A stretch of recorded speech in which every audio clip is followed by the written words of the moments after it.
This motherfucker clean.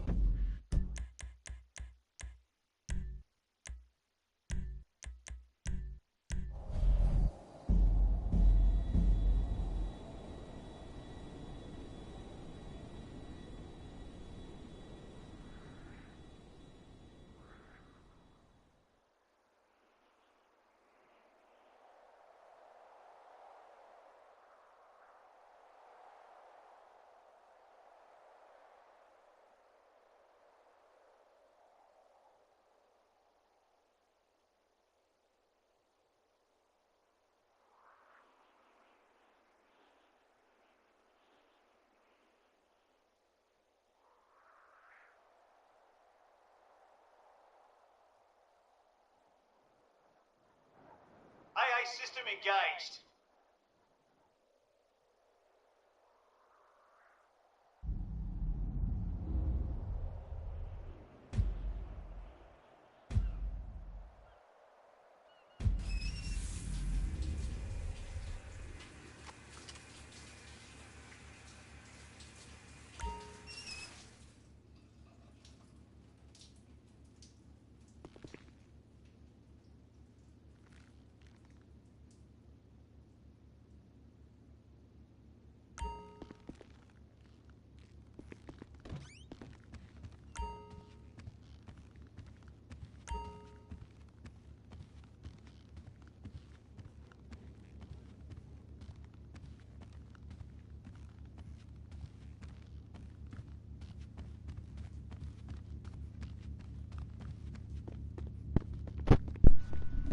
Alright, good morning, good afternoon, and good evening, everybody.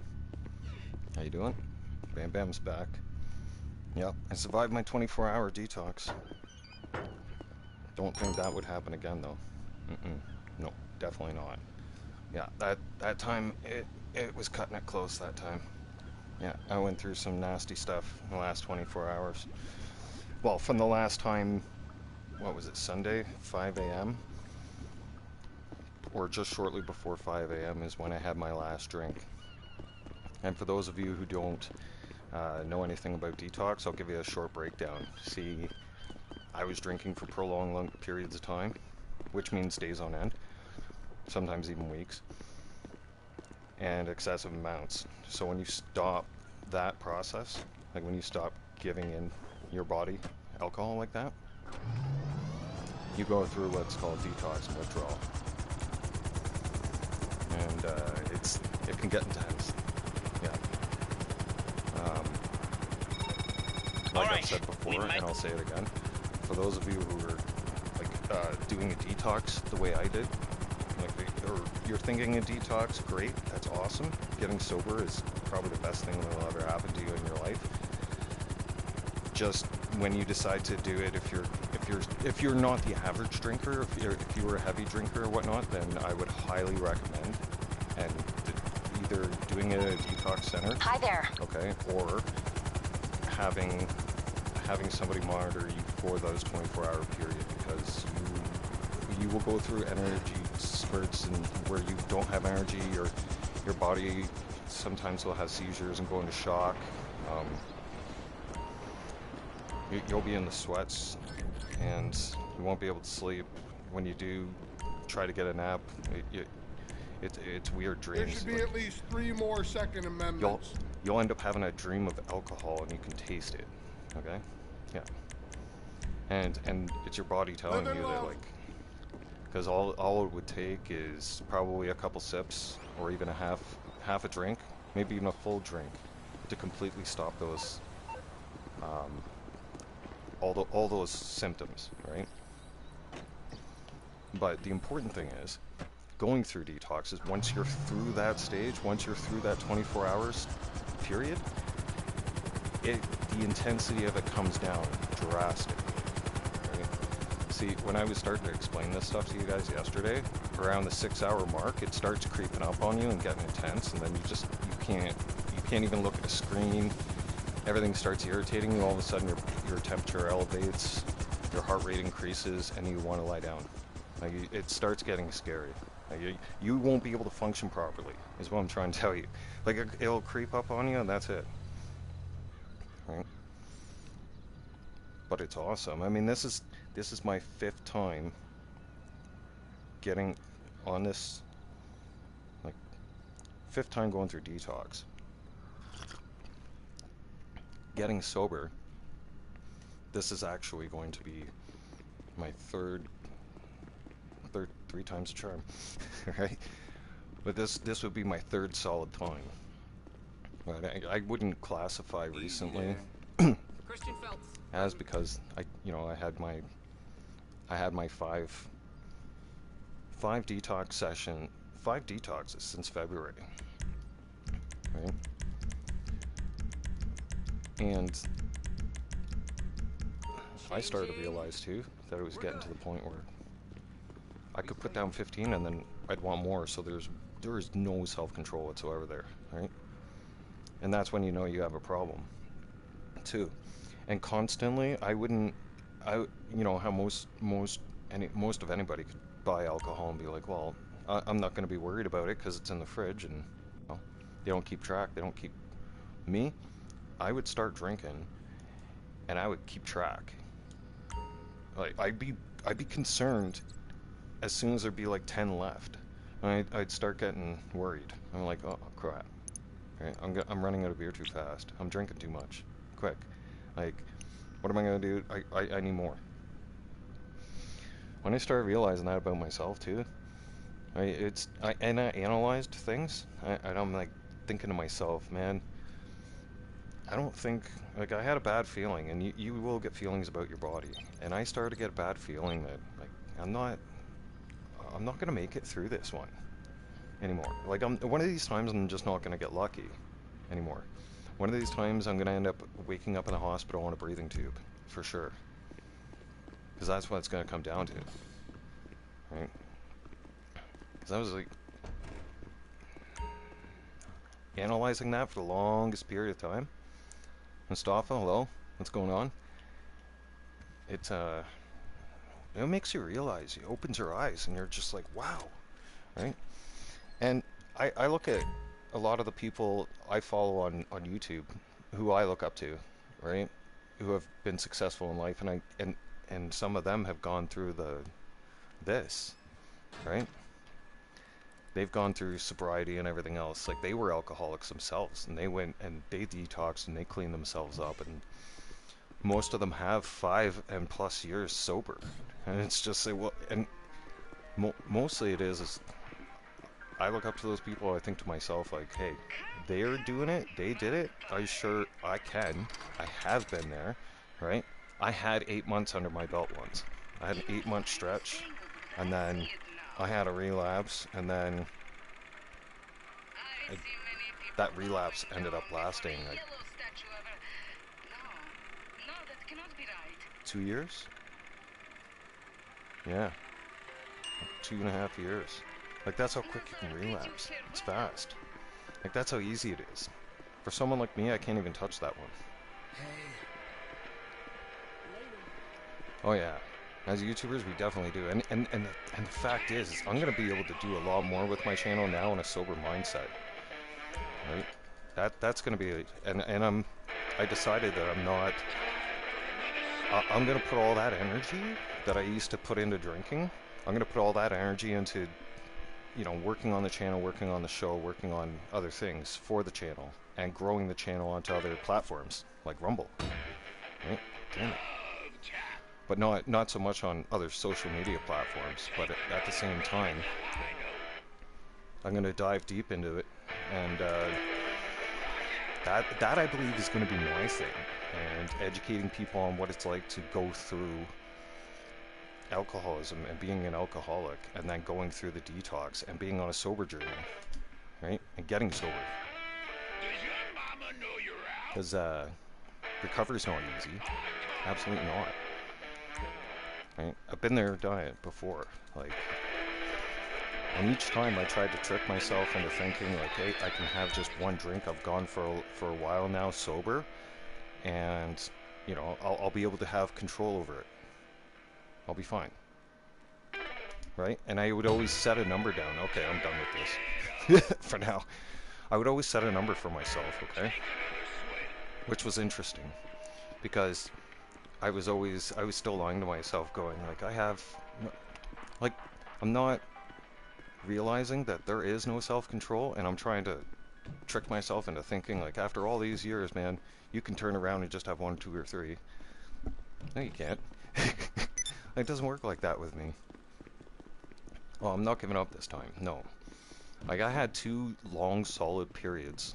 My second time, I was just at almost 8 months again.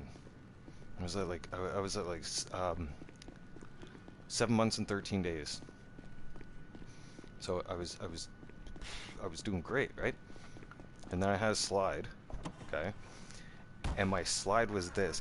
It was again, because I analyzed things going through my detox in the last 24 hours as I was lying in bed, you know, shaking and sweating and all kinds of other stuff. Like, it's pure hell on your body. I'll tell you that right now. You'll get next to no sleep when you're detoxing, and I had strawberries on hand. I made sure there was some kind of fruit with some natural sugar to replenish back into my body. And why, you may ask, is because when you're going through detox, it will rob your body through your sugar, like, it will rob your body of sugar levels. 100%. Your sugar levels will drop fast. That's why I'm saying people who have been long-term alcoholics like myself, when you go to detox, you do need that. I don't want to say supervision, because, well, but it is. I mean, you won't be able to do it on your own. You can kill yourself that way. You can and likely will die. Your chances of dying go from 50% to 90%, because it's life-threatening what you're going through. It's no joke. You'll have to have somebody there to replenish your sugar level, to go and get you water. There's going to be certain points where you go through that, and you're not going to have the energy to get out of bed.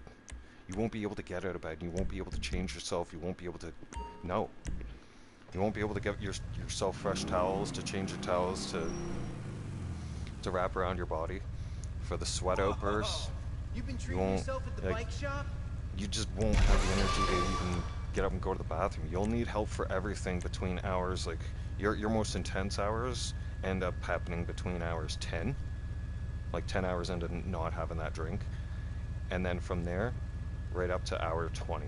That's between 10 20 and 22. That's what I found for myself with the 5 times of going through detox, and this being my 5th.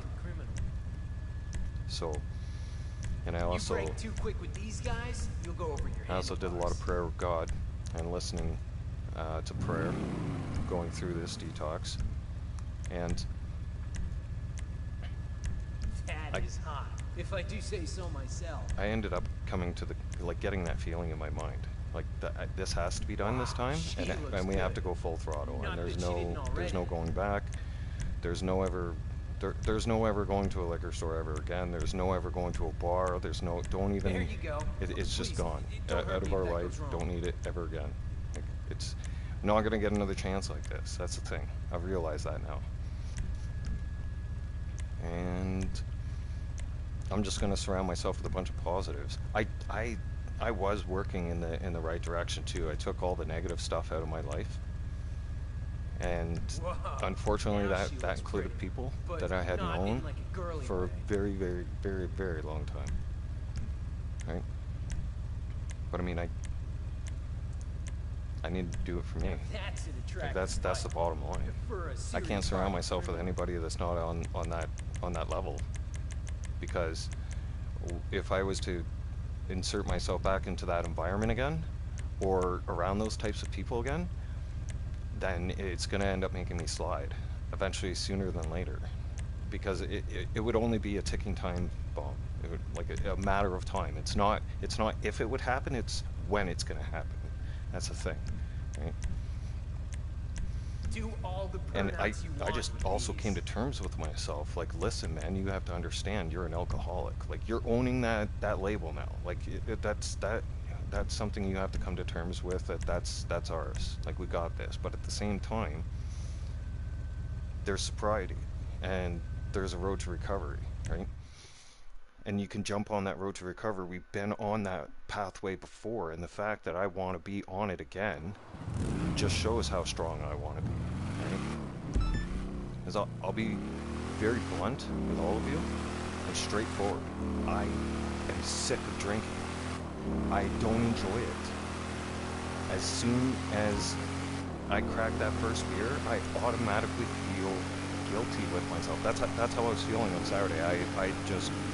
It hit me like a ton of bricks, because I went 7. Like, I had a 7-day stretch underneath my belt, and then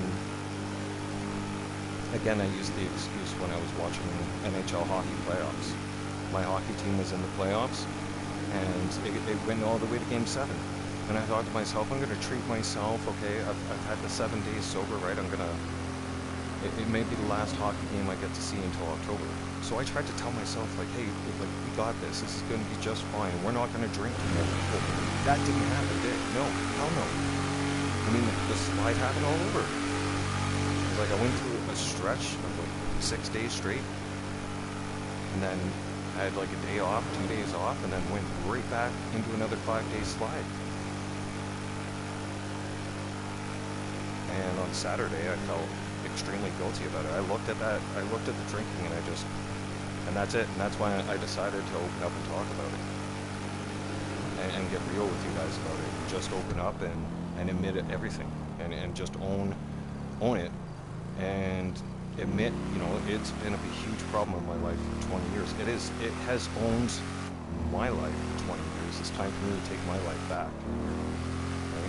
I'm in control of my body. I'm not letting alcohol run my life. That's the thing, because it was always my go-to to solve problems, right? When I felt extremely lonely, anything, right? I would use any excuse in the book to drink. Literally, I would find an excuse to drink. I would try to, even if I was feeling guilty about, you know, the previous day of drinking, and I know, right? I've been told before, you get hints dropped to you, right? And you don't like facing it, because let's be honest, you don't, when you're dealing with that kind of a problem and you get addressed with it, we all don't like being addressed with that, right? That's a hard reality to come through. You know it already, but at the same time, it's a hard thing to also accept. It's not the easiest thing to accept, or own up to, for that matter, right? Owning it is another thing, right? Never mind sitting there wanting to get better. A big, huge part of the process is owning it and realizing that, hey, and keep reminding yourself on a daily basis. For those of you who have no self-control, also remind yourself just how bad detox was. That you almost didn't survive detox. Yeah. Like, some people end up detoxing on a ventilator. You know? Like, it gets to that bad. Like, they end up drinking to the point where they black out, and they end up like going in a heart failure, get found by somebody, you know, get in an ambulance, end up waking up in the hospital, and they're on a breathing tube, and they're detoxing through that way. And I wouldn't want to. I don't want it to get to that experience. No. Alright, I'll get back to work. I'm okay, thanks. Like, I don't want it to be like that, because I likely wouldn't come out of it. I mean, I know what my detoxes have been like, and my 4th one wasn't as bad.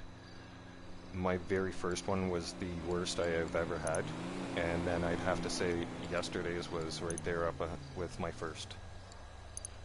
So it was a pretty bad episode.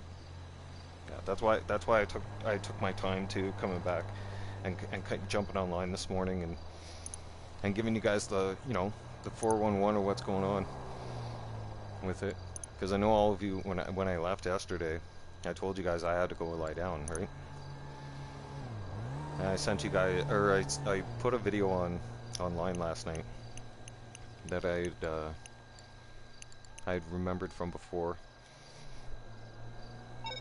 And I put it up there just so you guys had an idea. Because usually I message and comment on people's channels and say hi to everybody and whatnot. So I didn't want you guys all thinking like something bad had happened, right? And like, because detox is life-threatening. It is. It definitely is no joke. And that's what I have to keep, that positive mindset too for myself. And I'll help anybody else with that talk. And anybody who else is on that on the road, the pathway to sobriety with me. I'll be more than happy to have a conversation with you about it. You know, I found what really helps me though too to be successful, like, because at first, when I very first tried to do it a long time ago, back in 2020, I set a goal for myself. I was like, I'm not drinking for an entire month. But here's the thing. About a week in, I started feeling like that goal was unreachable. Right? And that's the facts. Like, I really did. Like, all of a sudden, my goal ended up becoming my stressor. And almost like it was stressing me out. Literally. Because I was thinking, like, this is 7 days sober. The one, like, I remember the first time I was getting sober, and I was like, this is ridiculous. Like, how do people do this? I was like, I'm not doing this right now. Like, everything was irritating me, right? So, after doing some research, and I believe it was Tom McDonald, one of Tom McDonald's videos. Don't quote me on that. I'm trying to remember correctly, because I was trying to look up yesterday, and I really couldn't find it, but it was, I believe it was something along the lines of, don't set large goals when you're trying to get sober. Like, don't set your goals too far ahead. Set a goal for today. Set a goal for today, and say to yourself, okay, I'm not drinking today. Right? We're not going to drink today. And then at the end of the day, remind yourself before bed, you know, when you're getting ready, when you're brushing your teeth or whatever, remind yourself, be like, hey, look in the mirror, okay? Because I did this personally, and it does help, and it will help. Look in the mirror and remind yourself, we didn't drink today. I'm sober. Look at me sober. Look at that. Look at how good you look sober. Remind yourself of that. We look damn good sober. Remember how we look drunk? And smile at yourself, alright? And be like, tomorrow we're going to be sober again. Now, the reason why I say that, don't set your goals too far ahead. Because see you soon. The fact of reality is, you know where to find me. Tomorrow is never promised, okay?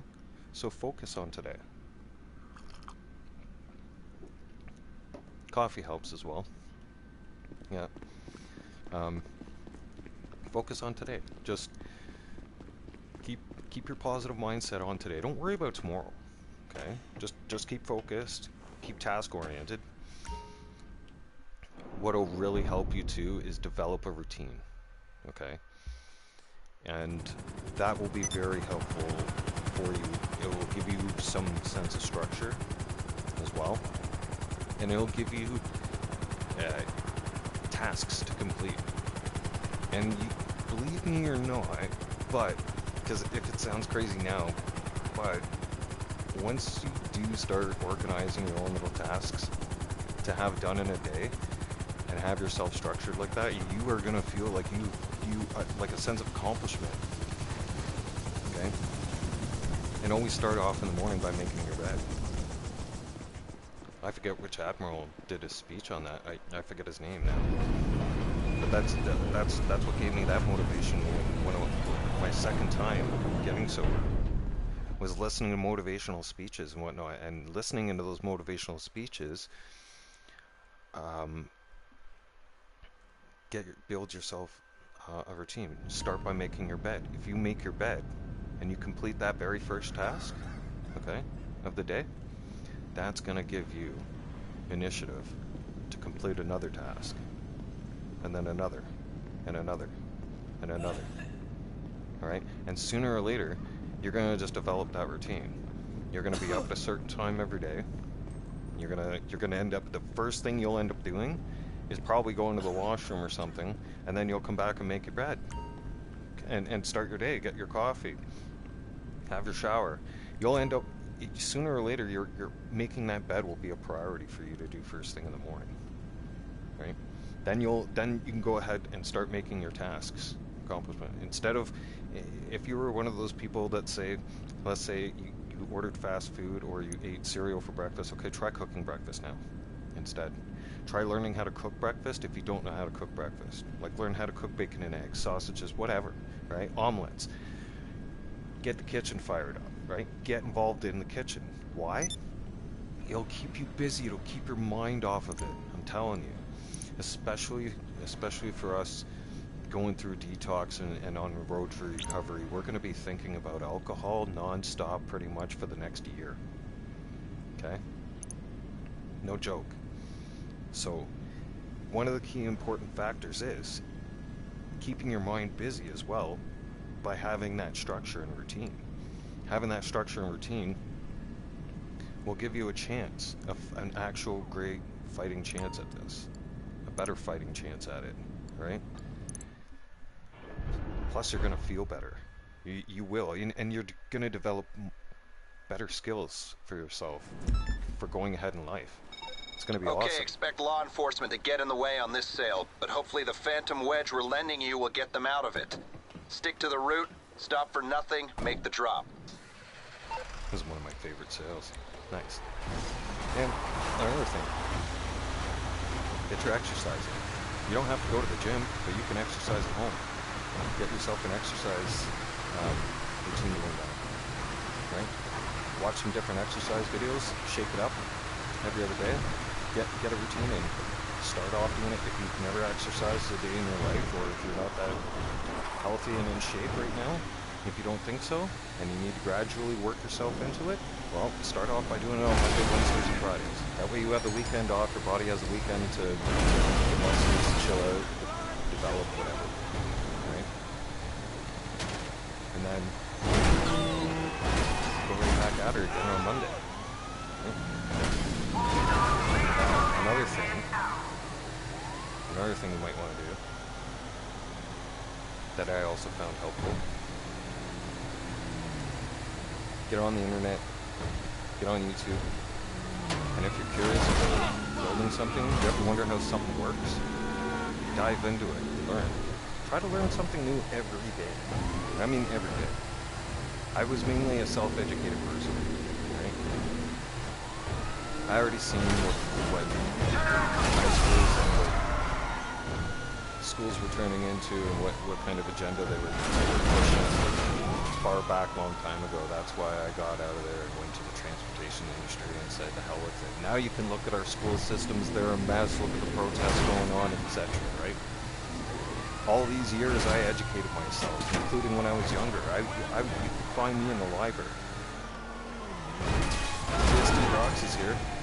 What's going on, brother? Welcome. Smash the like, nice. Wishing you a safe and blessed day, brother.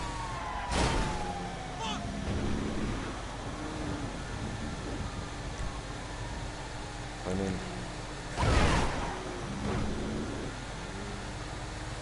all those years in the library paid off. All those years on the internet, ever since the internet was born, and me diving into the internet and researching things and using it as a tool instead of the social media drama, you know. I don't like drama, you know. I never liked being sucked into that whole drama crap, right? I was kind of, I was in, at first, up until about, I would say till I left high school, after, like my early 18, 19, that's when I started drinking, and because I had my independence, I had a lot of things going for me, so I thought I was on the right path there, but it turns out no. Right? Now, I've always kept myself busy, because said, every time I've gotten on the sober path, learned something new. Sorry, I almost got sidetracked there. When YouTube first came out and people were doing how-to videos, right? I got involved in that. I wanted to see, and I'd watch multiple videos, not just one. Like, so if somebody was building, let's say, their own tiny house on the water, I'd watch at least 5 or 6 different videos of people building their own different platforms and how they were doing it, what their opinions were, and how successful they were, and their test runs. Right? I learned how to make energy. Like I'm not going to say all the different ways of making energy, but there's a lot of different ways of making energy. Right? And there's a lot of different ways to grow plants, to grow vegetables. Right? I'm gearing up for that. Yeah, this summer I'm going to be diving deep into my own planting stuff and gardening and whatnot, and vegetable work. So I'll be making some videos on those. Right? We'll be seeing how the progress goes on that stuff, because I'm excited. Because I think to myself, all that money I wasted over the years too, and especially within the last couple of years, I could have invested it properly into what I've been wanting to do all along since COVID, and that's be online, try to help people with sobriety, and be that voice out there to give information, to talk about it, and to open up the conversation about it too. Because after being on a wait list for counseling and trying that, You need something, huh? and then One of your after rides? being on a waiting list Let me know. for therapy, well, I've come to the strong conclusion, right? And I analyzed this from the counselor, because the counselor had been through and wasn't able to talk as much with me, but the counselor had been through It's on the way. I'll get back to it then. Struggles. And that, I believe, is so everything sold. Next easy time to you get see those on, weapons, they'll be on the news. get on that path of sobriety the first time and get that 8 months under my belt, because that counselor I had at that time that got me on that path had gone down that path themselves and had gone through sobriety, and then through sobriety went and got educated on everything needed to qualify, and got into the field of the counseling and mental health and to help. And I strongly believe that only people who have literally had to go through the struggle of detox and sobriety and screwing up and whatnot, and who are finally in the healthcare field helping people, those are the only real people that actually know what it's like, and that will be able to listen to you and give you the proper advice. Because my therapist tried to shove pills down my throat. She did shove the pills down my throat. That was instantly her when I gave her a quick download the very first time of everything that was happening and whatnot. Her instant reaction was like nothing, no positive stuff like this I'm speaking about, nothing like that. She instantly was like, you know what, I have a solution for that. And instantly was trying to convince me, and started convincing me that I needed these pills, and here I am, like, I'm actually at my breaking point where I'm sick and tired of it, and I'm like, you know, okay, fine, let's try it, right? And I'm not one for medication all my life. So here I am taking these pills, and all of a sudden they started making me extra tired, draining my energy, making my insomnia worse. Then it got really bad where some of these medications were not reacting very well with the alcohol that I was drinking as well.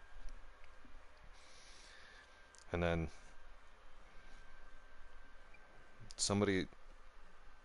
one of my childhood friends had said, because I had quickly explained on a phone call And you see the little things sometimes. I do a lot of research on things, but sometimes like the littlest things right in front of my face will skip right past me and I'll oversee it. Not very often, but it came like that with the medication for some reason. I don't know. Like somehow I overlooked like what was going to happen if I drank and took that medication at the same time.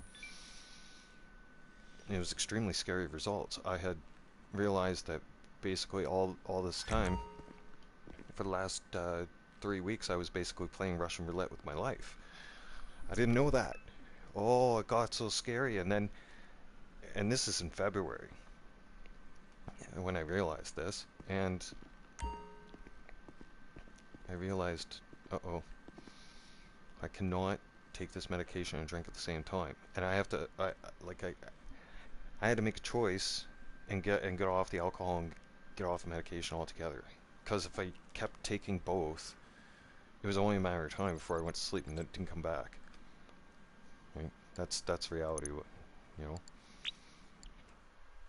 So I went through detox out of that one. And as I was going through the detox out of that one, I looked up the therapist, the psychologist I was talking to and everything.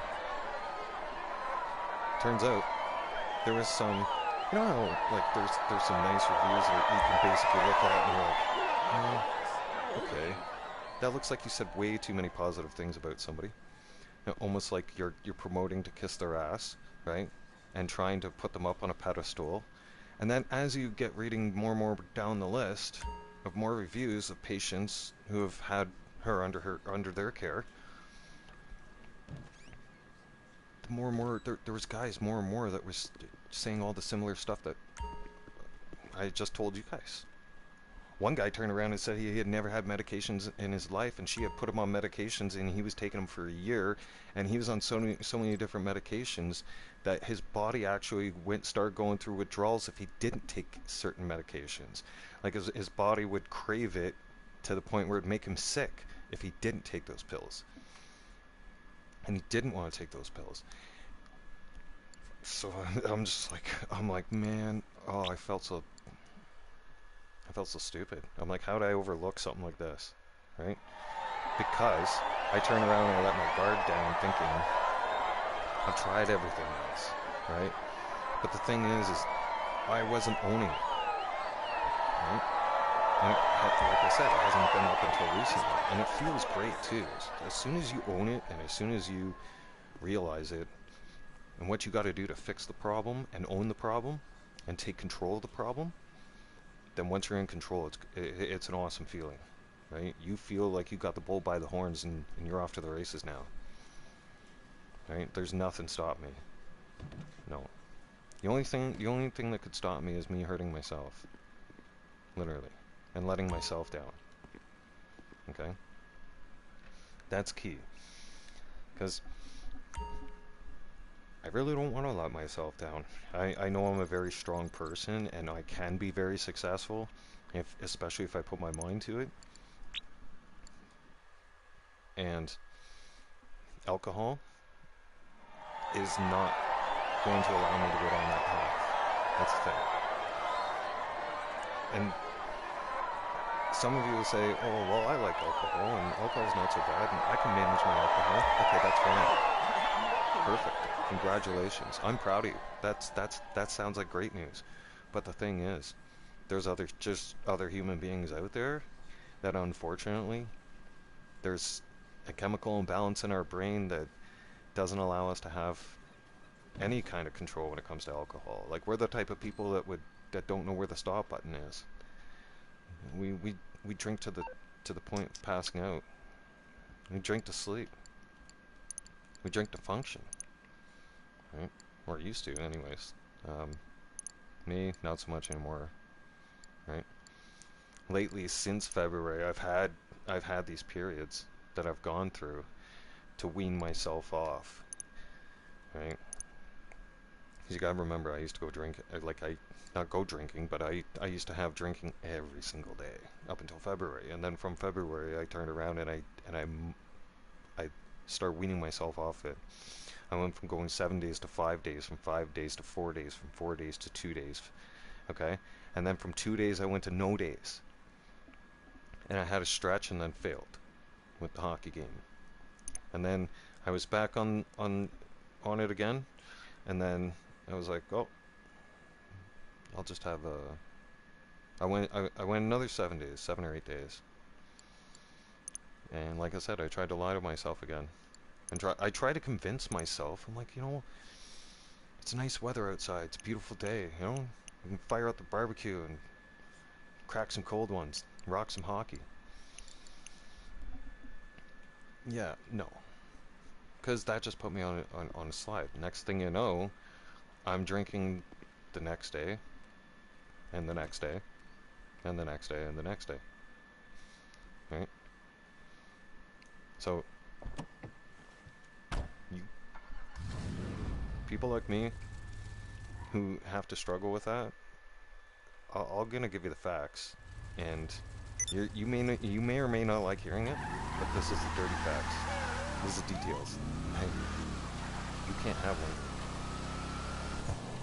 Don't even think you can have one. No, get that idea out of your head. All right. Kick that idea to the curb. That doesn't exist anymore. Just consider that as one of the most stupidest sounding ideas ever. Right? That's like convincing yourself that you can fly with wings on if you jumped off a building. Okay? It's stupid. It doesn't even make rational sense. And for that matter, don't even try to put alcohol in front of your face. Like, don't even have it in the environment that you're in. Remove yourself from any kind of going to those. If you went to the bar with your friends on a weekend, guess what? Sorry, you can't go to the bar anymore. The bar will make you relapse. Don't go to the bar thinking that you can just have a soda and have some water, because one of those people in that circle of yours who drink on a regular basis are going to eventually convince you and be able to influence you into having a drink, and then you're going to be right back on that slide. Or you're going to be in that bar and it's going to play with your mind so bad that you won't be able to. You're going to give in. Will give in. Now, how do I know this? Well, life experience. I experienced it firsthand. And to give best advice on this planet about specific stuff like this, especially when it comes to mental health, is exactly somebody who has gone through it, right? And has lived through it, and is recovering. And I can tell you, analyzing it myself,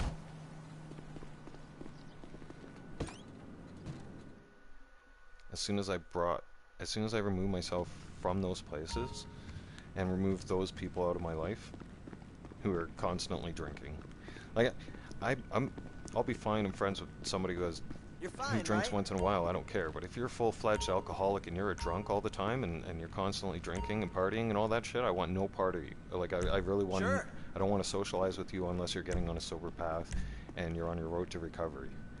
Right? Because I've noticed that it was easier each time to start getting back on this road to recovery, the more toxicity I removed out of my life. It's facts. 100% facts. Like, when you start cutting that toxic stuff out of your life, it doesn't matter if it's family members, friends you've known since childhood, doesn't matter. Social media friends, you name it, they gotta go. They have to go. You're not going to be successful. I'm telling you right now. They will drag your ass right back down. It's happened to me. Once I got rid of more and more of them, though, the more and more I cut out, the more positivity I was able to have. A whole lot less drama, and a whole lot less listening to other people go blah blah blah blah blah about their problems and how they're gonna drink and how they got messed up this and this and that, and oh, they're having life problems because they got too drunk and arrested and this and that, and you know, like I'm sick and tired of all that drama crap in my life kind of thing. I don't want to listen to that shit no more, right? I got shit to do in my life, right? I got plans, right? I've always wanted to do a talk show and whatnot. God's leading me on that path, and you know, the thing is, it takes a lot of balls admitting that, hey, I have a problem. Hey, I have no self-control when it comes to that problem. And B, I'm an alcoholic, okay? And we're gonna get on the road to recovery. We're gonna try and save some people's lives. Is the best way to try and save some people's lives is to give people information about it. As I guarantee you, there has been a lot of folks out there, especially since 2020 and the whole beginning of the pandemic. I guarantee you there was a lot of folks out there that went through the kind of withdrawals I went through and died because they didn't know that they needed the supervision to come off of it. You understand? That's my mission. And then my mission, once I've helped somebody go through that, and if they, you know, want to talk about it and open up the conversation about it and seek the help for it, upgrade your wardrobe, then I'm also going to help support that person when it comes to being there for them to talk to when it comes to keeping on that road to recovery, right?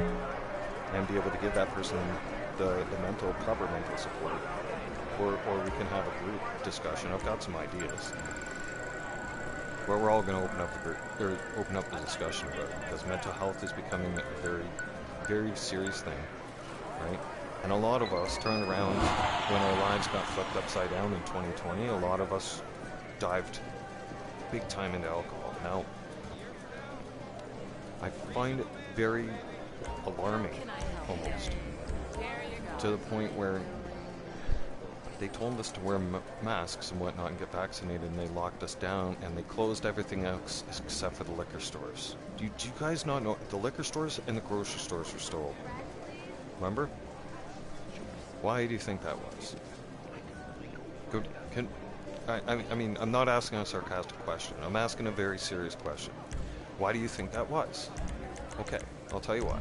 Because they knew if they kept the liquor stores open, that the people who are highly addicted to drinking, especially like me, right, who are alcoholics, that was the first thing they're going to turn to because they're depressed, because they're all by themselves. Now, guess what? A lot of those folks, unfortunately, died because of over-drinking. And, you know, being on their own, not having anybody there to, you know, maybe check on them or anything like that. Welcome to the Diamond Casino and Resort. Bothers me. Have a look around. It really bothers me how they did that. Of course. And then not to mention, how about some of those people a year later who decide, you know, this isn't me, this I don't like this. I don't like what this is doing to me, right? And they try to stop, and then they go into they go into seizures, they have a heart attack and die. And they're on their own. And there wasn't enough information about stuff like that happening. So that's why I want to make it front and center. Because I feel like it's now my personal life mission to make sure it's out there and aware, and to give as much details about exactly what it's like to go through it. Because those core, being real and coming out here telling you guys about it, being front and center about it, will likely help and encourage and give somebody else that good to see you, boss. Oh, I lost my word there, but it'll likely give somebody that hi. That determination, or maybe even that keep your blood sugar up, that push to, you know what, okay, I can do that too, or and give them the strength and give them some more courage, because there's a lot of people, and for a long time I turned around and masked it too. Right? I hid away from it. I did not want to come to terms with it. I knew it in my head. I didn't want to admit it. I did not want to admit it. But the more I did not want to admit it, the worse it got. That's the thing. Because you end up feeling guilty about it, so you try and drink the guilt away. But facts is, you're only going to drink the guilt away until you're numb about it, and then reality is going to come back and bite you in the ass as soon as you wake up the next morning, and you have those feelings all over again, if not worse. Okay, it literally ends up being a repeat cycle. It never ends.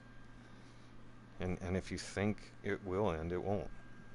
Unless you take full control over it, right? Because when you're not admitting that you have a problem, right? And you're not admitting and taking it and dealing with it front and center like I am, and admitting it like that, owning it, then You're looking good. you won't be able to Really? be successful on your path to recovery. You'll just keep relapsing. Hi there. That's what I found. Because How can I help you? start analyzing, like, what has been my cons here? Like, there's a lot of pros that I'm doing, but there's my cons, and what am I, how can I What can I improve? do for you? What exactly am I You got a nice fleet, missing boss. here, right? And I realized that. I'm like, ah, I see. I'm like, we're still in denial. Yeah. Okay.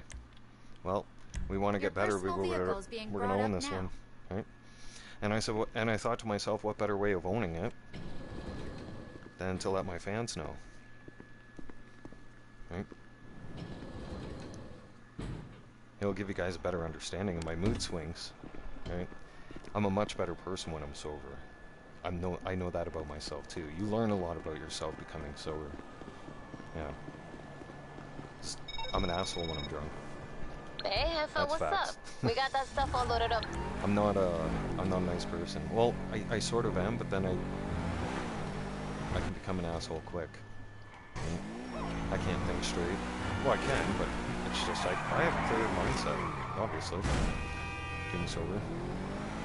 You make way better decisions being sober. And you can understand people a lot better. I mean, there were certain things I could do, and I was doing, just because I enjoyed doing it, drinking. And then drinking would kind of give me a little bit of an edge on it. I don't know. And then there'd be some times where I just didn't want to play GTA or hockey without alcohol. That's another thing.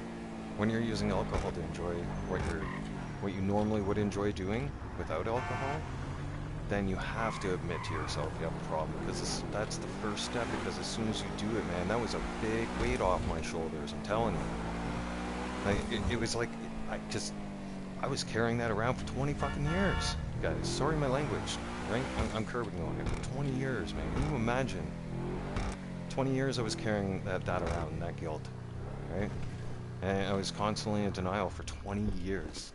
That's a long freaking time. That's 2 decades. When I realized it too, I'm like, dude, this is enough. Like, I think we're getting too old for this crap. We're much better than this. There's going to be a lot better opportunities that come up too. Oh yeah, that guy's already out working. If I stay sober. And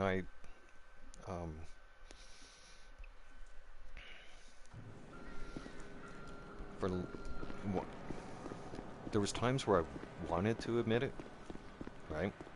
But I wasn't ready. I wanted to, but I wasn't fully ready to be committed. Right? This is a commitment.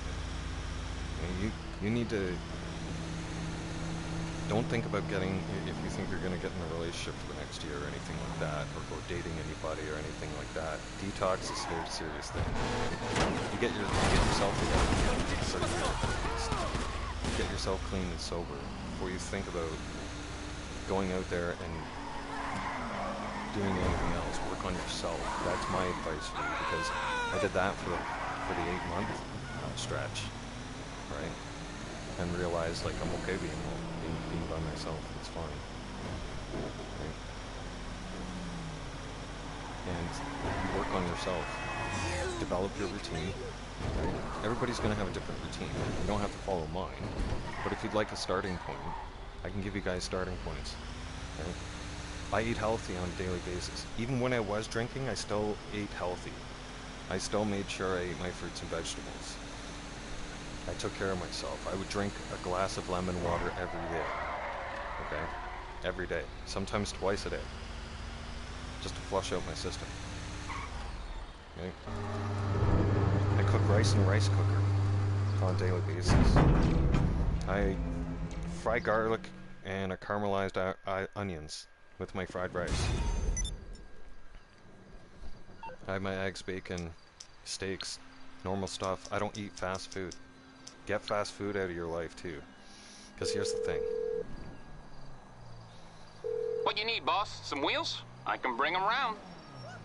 Some of you don't understand something. But here in I'll Alberta, get back to it then. when they build a new plaza, 3 things go up first. Okay?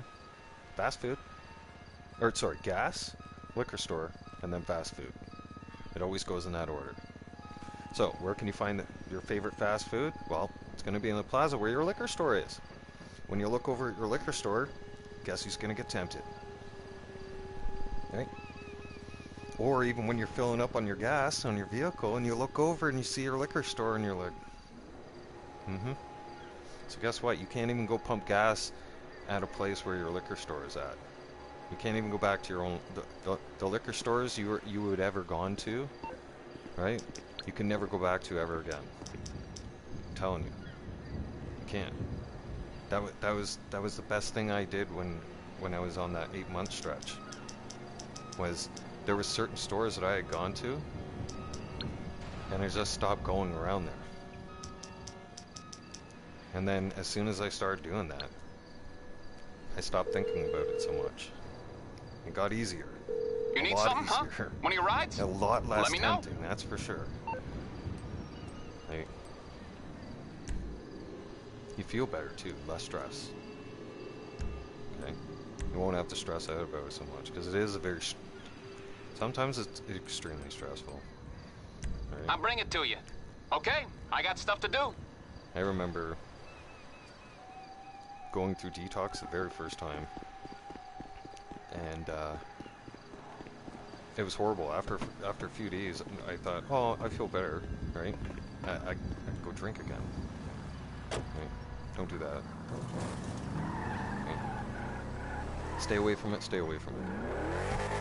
I thought I could go in the same area. No. That 8-month stretch where you, if you avoid everything, it will get hard. It'll be constantly on your mind, but it'll be on your mind less, the drinking, if you take yourself and go put yourself in new environments. And like I said, take some people away out of your life that necessarily probably shouldn't be in there to begin with. Right? If you've got friends who are constantly acting like idiots, drinking, being stupid, and don't have their life goals in check, and don't have a plan under their belt, remove yourself. Because any plans that you have are going to end up being more and more complicated. For example, I should have been a lot more advanced right now on my channel by now. But because I went on a slide with alcohol and chose to drink, I ended up using those funds and not making the proper investment into something that would have been making me recurring money, and I could have been a lot more successful by now and doing a lot better things and doing a lot bigger and better on YouTube. But again, alcohol was in the way. Right? I was letting alcohol have control, and I was letting alcohol make my decisions, and I was basically putting it off. I was like, oh yeah, I'll save a little bit this month, and I'll get something next month for the studio, and then I'll get another piece of equipment for the studio. No, it's never going to happen like that. It's like I have to be mindset focused on it. I have to make a list of the things I want for this studio of mine to be completed to this level standard I want, and have my equipment, my programming, my software all set up properly, right? And then do things bigger and better on a sober level. right? And make things grow. I wanna jump over and get involved with Rumble at some point too, because YouTube basically censors everything. You know, I think YouTube's gonna end up becoming one of those pure censorship platforms 100% soon at one point, especially if we keep letting the Democrats win. Now, that's just my opinion on it, but it makes clear sense to me, right? Yeah. Now, another thing I want to let you guys know, right? It is very important to change that eating habits. I can't touch base on that with you guys a lot more. Rice is healthy for you. Invest in a rice cooker. When you're changing your habits, invest in yourself. Invest in your health and invest in your future. When I say it like that as well, a lot of you have a very bad habit of eating fast food on a weekly basis. You do, and you're guilty, and you know it. Okay? Now, over time, you may say, okay, well, I'm getting rid of the alcohol, right? Fast food's not so bad. Yeah, it is. There's poisons, there's chemicals, there's toxins, there's all kinds of crap in there. Like even when you think that McDonald's is safe to eat for you, it's not. It's not. It literally is not. Okay?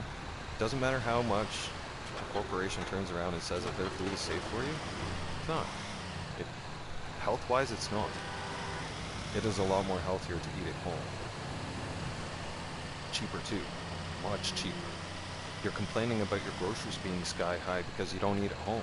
Because you're not changing your lifestyle habits as well. And the price of living has gone up. And you don't know how to manage the money. Because of your habits. Once you change those habits, you'll realize that A, you have more money. And B, you'll have more energy and you'll feel better. Alright? You will. You'll feel better because that stuff, that toxic stuff, it's not good for your body. I know I used to eat McDonald's on a daily basis, and when I stopped eating McDonald's, my body kind of went through the similar thing of detoxing off of alcohol.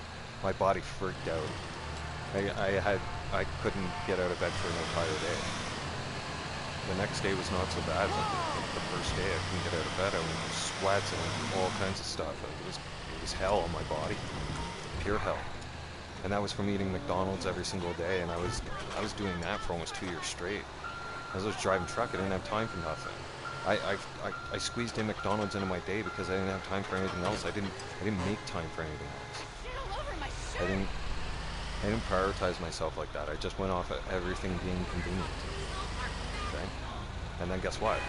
The liquor store is there with McDonald's. So it's like two stops at once, right? It's like I can get my beers, I can get my dinner, done deal, right?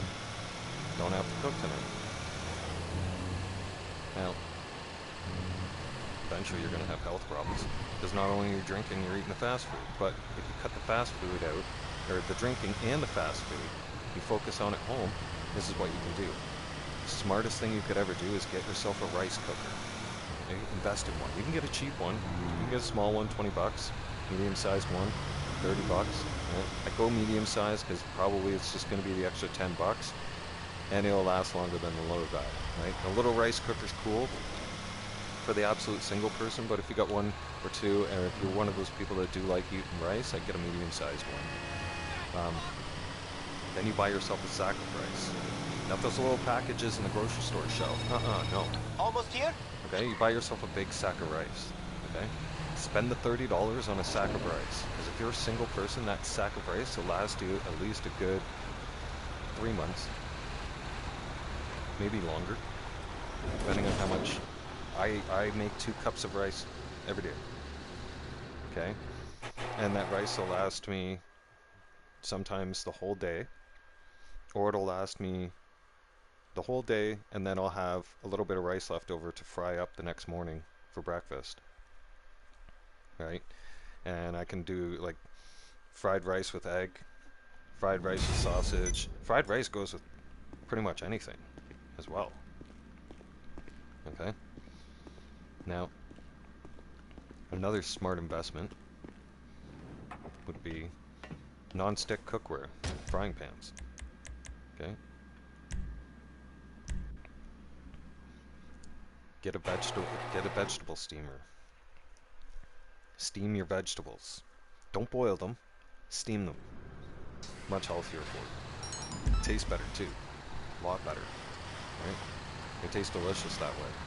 Listen. Now, eat chicken. Chicken's great to eat at home. There's great recipes you can make with chicken. Barbecue chicken. Right? Chicken and rice. Right? You're gonna get nutrients out of. You can always get slim sliced up steak or thick cut, whatever you want.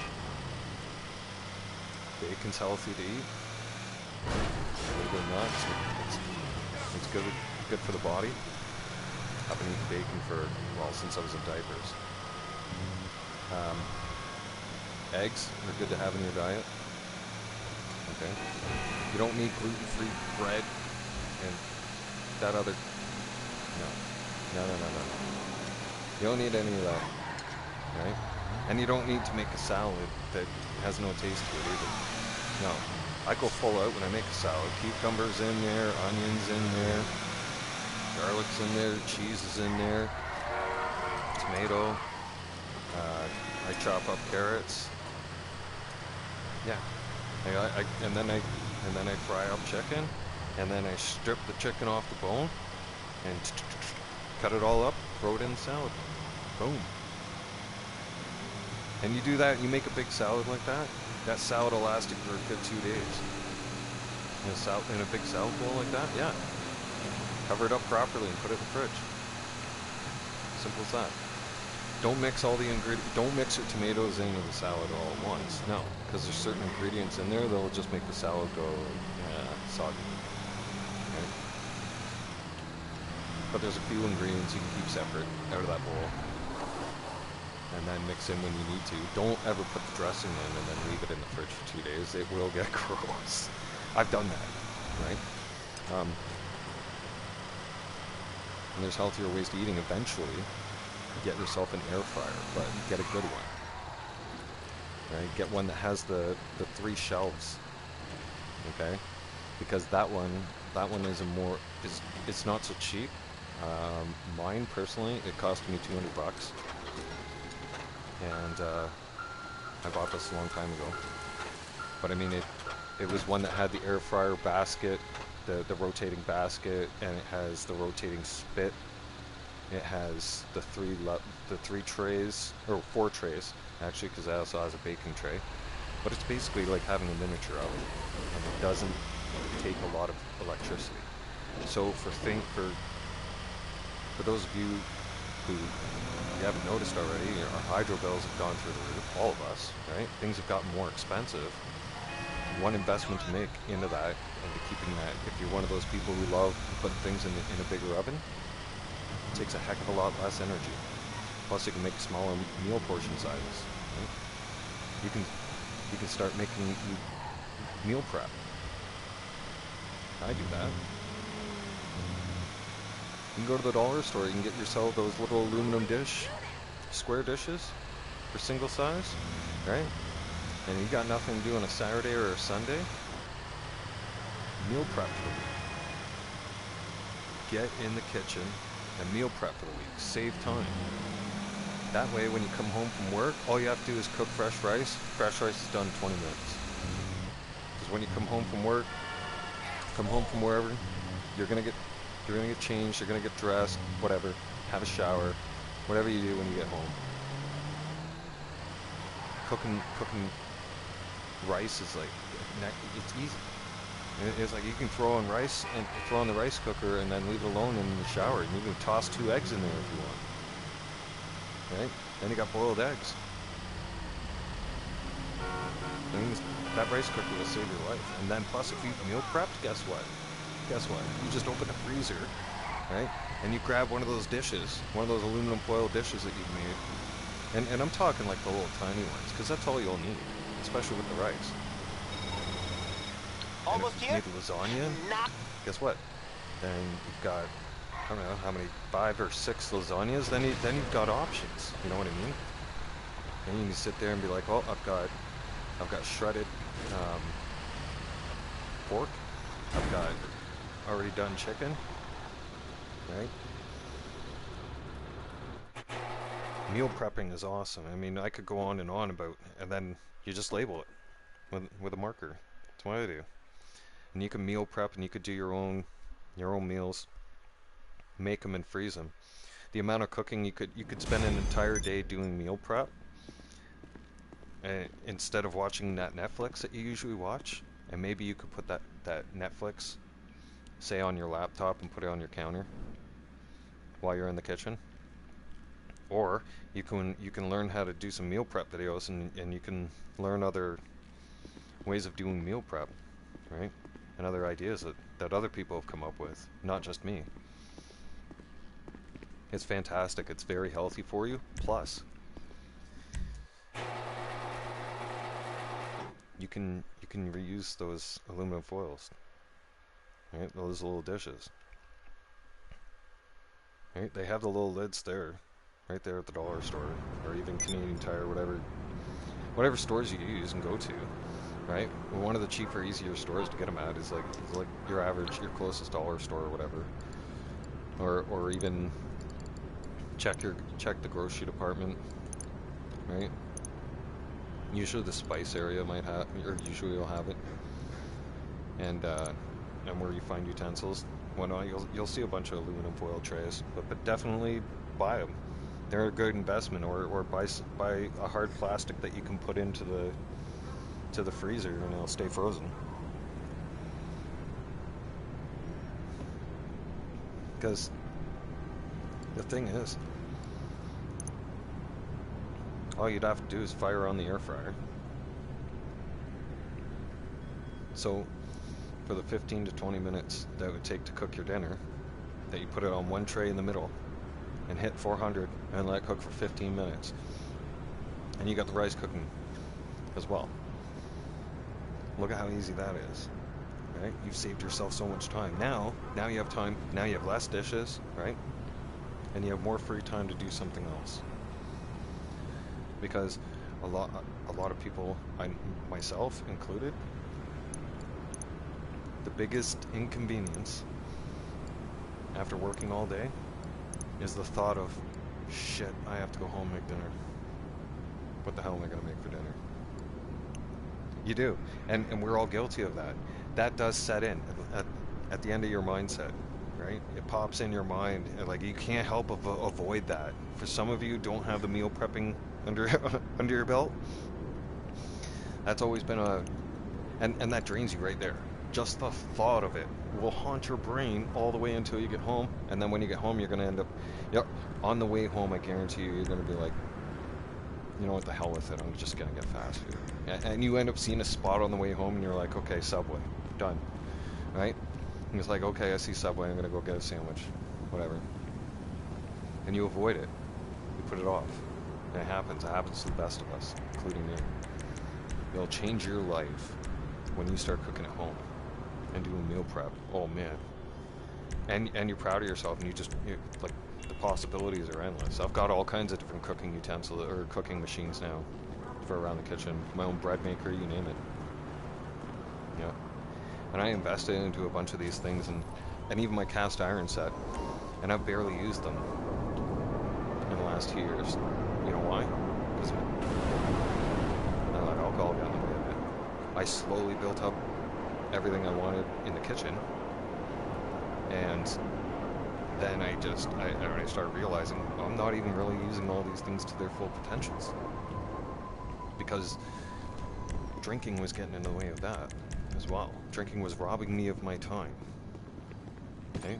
And it was. Time is very precious. That's what you got to realize. Our time is precious on this earth, right? And the last thing you want is something to have control over your time. I want to be able to cook and do things in the kitchen. What's up?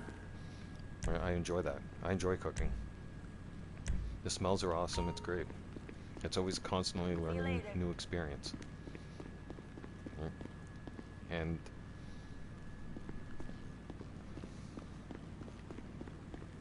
Hey, what's up? You'll end up like you'll end up feeling better. 100%. Your body will change.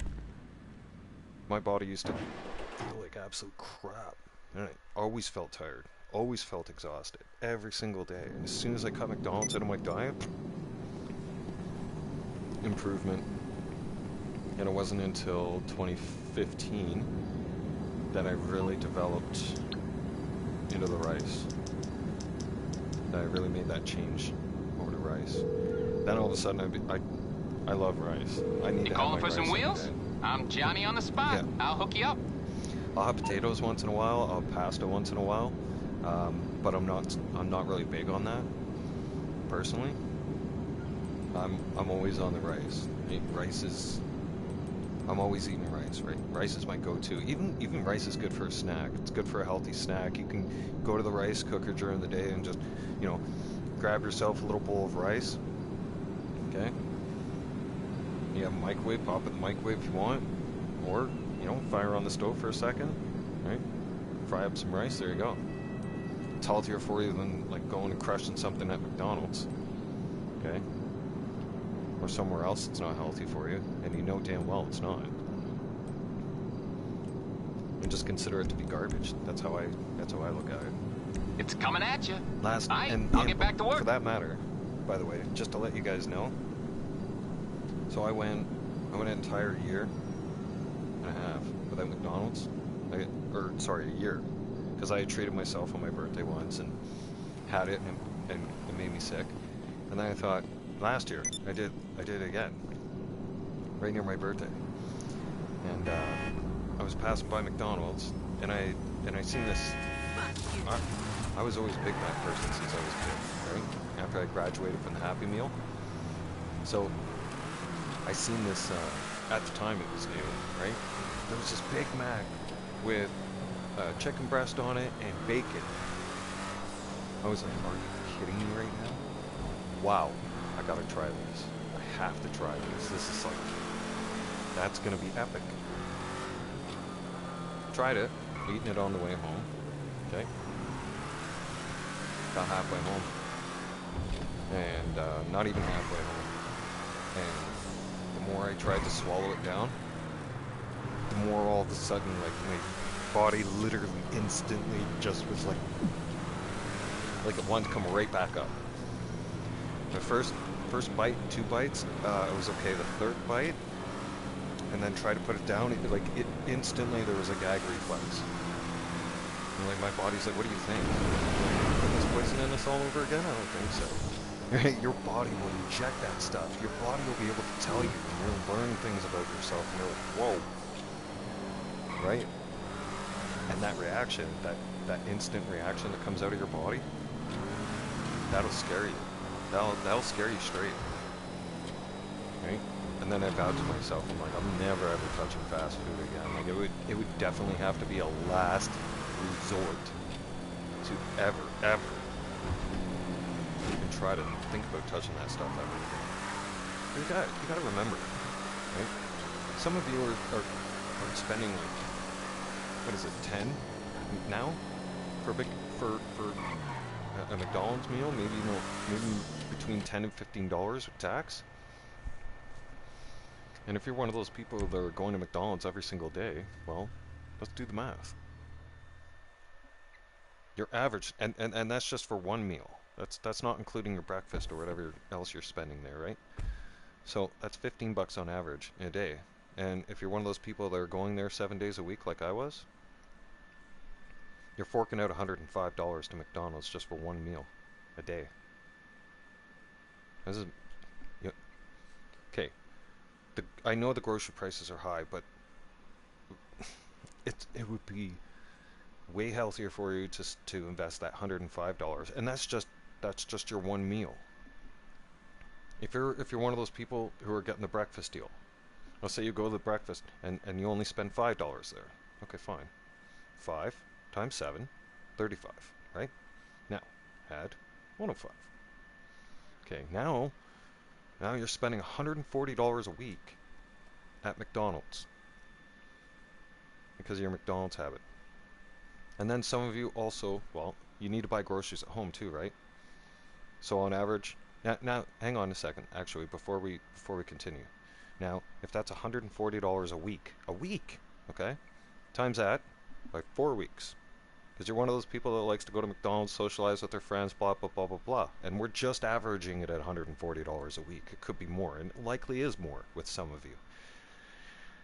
That's $560 a month at McDonald's. Average, I know most of you average, you need supplies at home, i.e. toilet paper, toothbrush, okay, toothpaste, cleaning supplies, mouthwash, all right, soap for the shower, all those supplies, okay, and any of the convenient groceries that you want at the convenience of your fingertips at home. We've spent $560 at fast food. All right. Now, with the grocery prices, I'm just going to peg this as an average. The average single person, not family, single person. The average single person has to, at least, with the expenses nowadays, has to be burning at least $200 to $300 a month, if not a little bit more, just in groceries, and in needing their supplies and needs. So maybe 300 on average. It's likely more, but we're going to go with 3, all right? Just for shits and giggles. Now, that's your basic supplies, and that's your fast food habit that you got going on, all right? And you know what that amounts to be? $860. Now, a lot of you are in adulthood now, and you have bills. So, most of your cell phone bills are $80, right? Then, you're going to have internet. There's another $80, right? At least. Hydro, okay? Average hydro for everybody is at least $120 a month. Or if not 100, it has to be $100. I'm just going to throw $100 out there, because I try to use my hydro pretty less. And let's say you got your traveling expenses, you got your insurance payment. Let's say that the average insurance payment is, even if it's $150, some of you are driving to work each week, right? So you're burning gas. Your average burn on gas is at least $50 a week now. At least, if not more, right? It's likely more. Okay. Let's do 80, maybe. No. Actually, let's just stick. The average single person would probably try to push. Nowadays, would try to push their luck with 50. So we'll add that in it. We'll peg that at $200. So when you add all that up, you need to make $1,470 before anything else, before you've even paid your credit card, before you haven't even paid rent yet. That's why you guys are complaining about rent. I just broke it down for you, Gen Z. Right? Because your spending habits, and then, what? You guys are buying vapes and vaping now, too? That's costing you money. Most of you can't even have a car payment, so that gas money and stuff like that, that's being eaten up in transit fees, and then more fast food for you guys getting little things here and there, snacks, and we all do, or even just extra expenses. But I haven't even added on rent. And what's the average rent now for a single person? It's definitely not $800 for an apartment, you know, right? A lot of you have now had to move back home, move in with your parents, moved in together, now take on roommates, and the average rent is about $800 a month.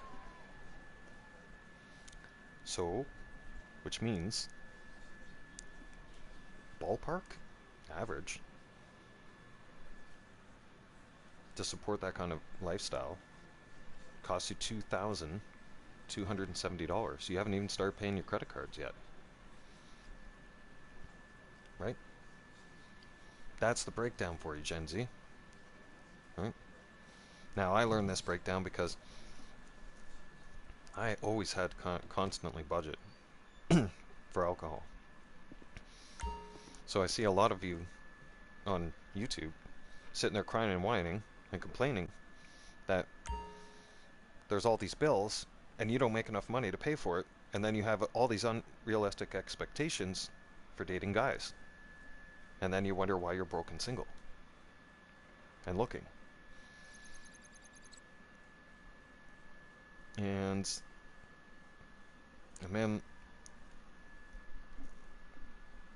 certain men, like myself, have gone through life and have gone through some situations where we've had to go through the life process of it and had to budget for it, and actually can understand how the budget system works. So I can make sure that everything's bought, paid for, slowly invested, and I don't have to go on the internet cry and whine that I have no money and I'm living with my parents kind of thing. Because it all comes down to your lifestyle. It all comes down to your lifestyle. Yeah, inflation can happen, and I agree with you on that one. 100%, everybody. But the bottom dollar and the bottom line is, it all comes down to your lifestyle. It all comes down to your spending habits.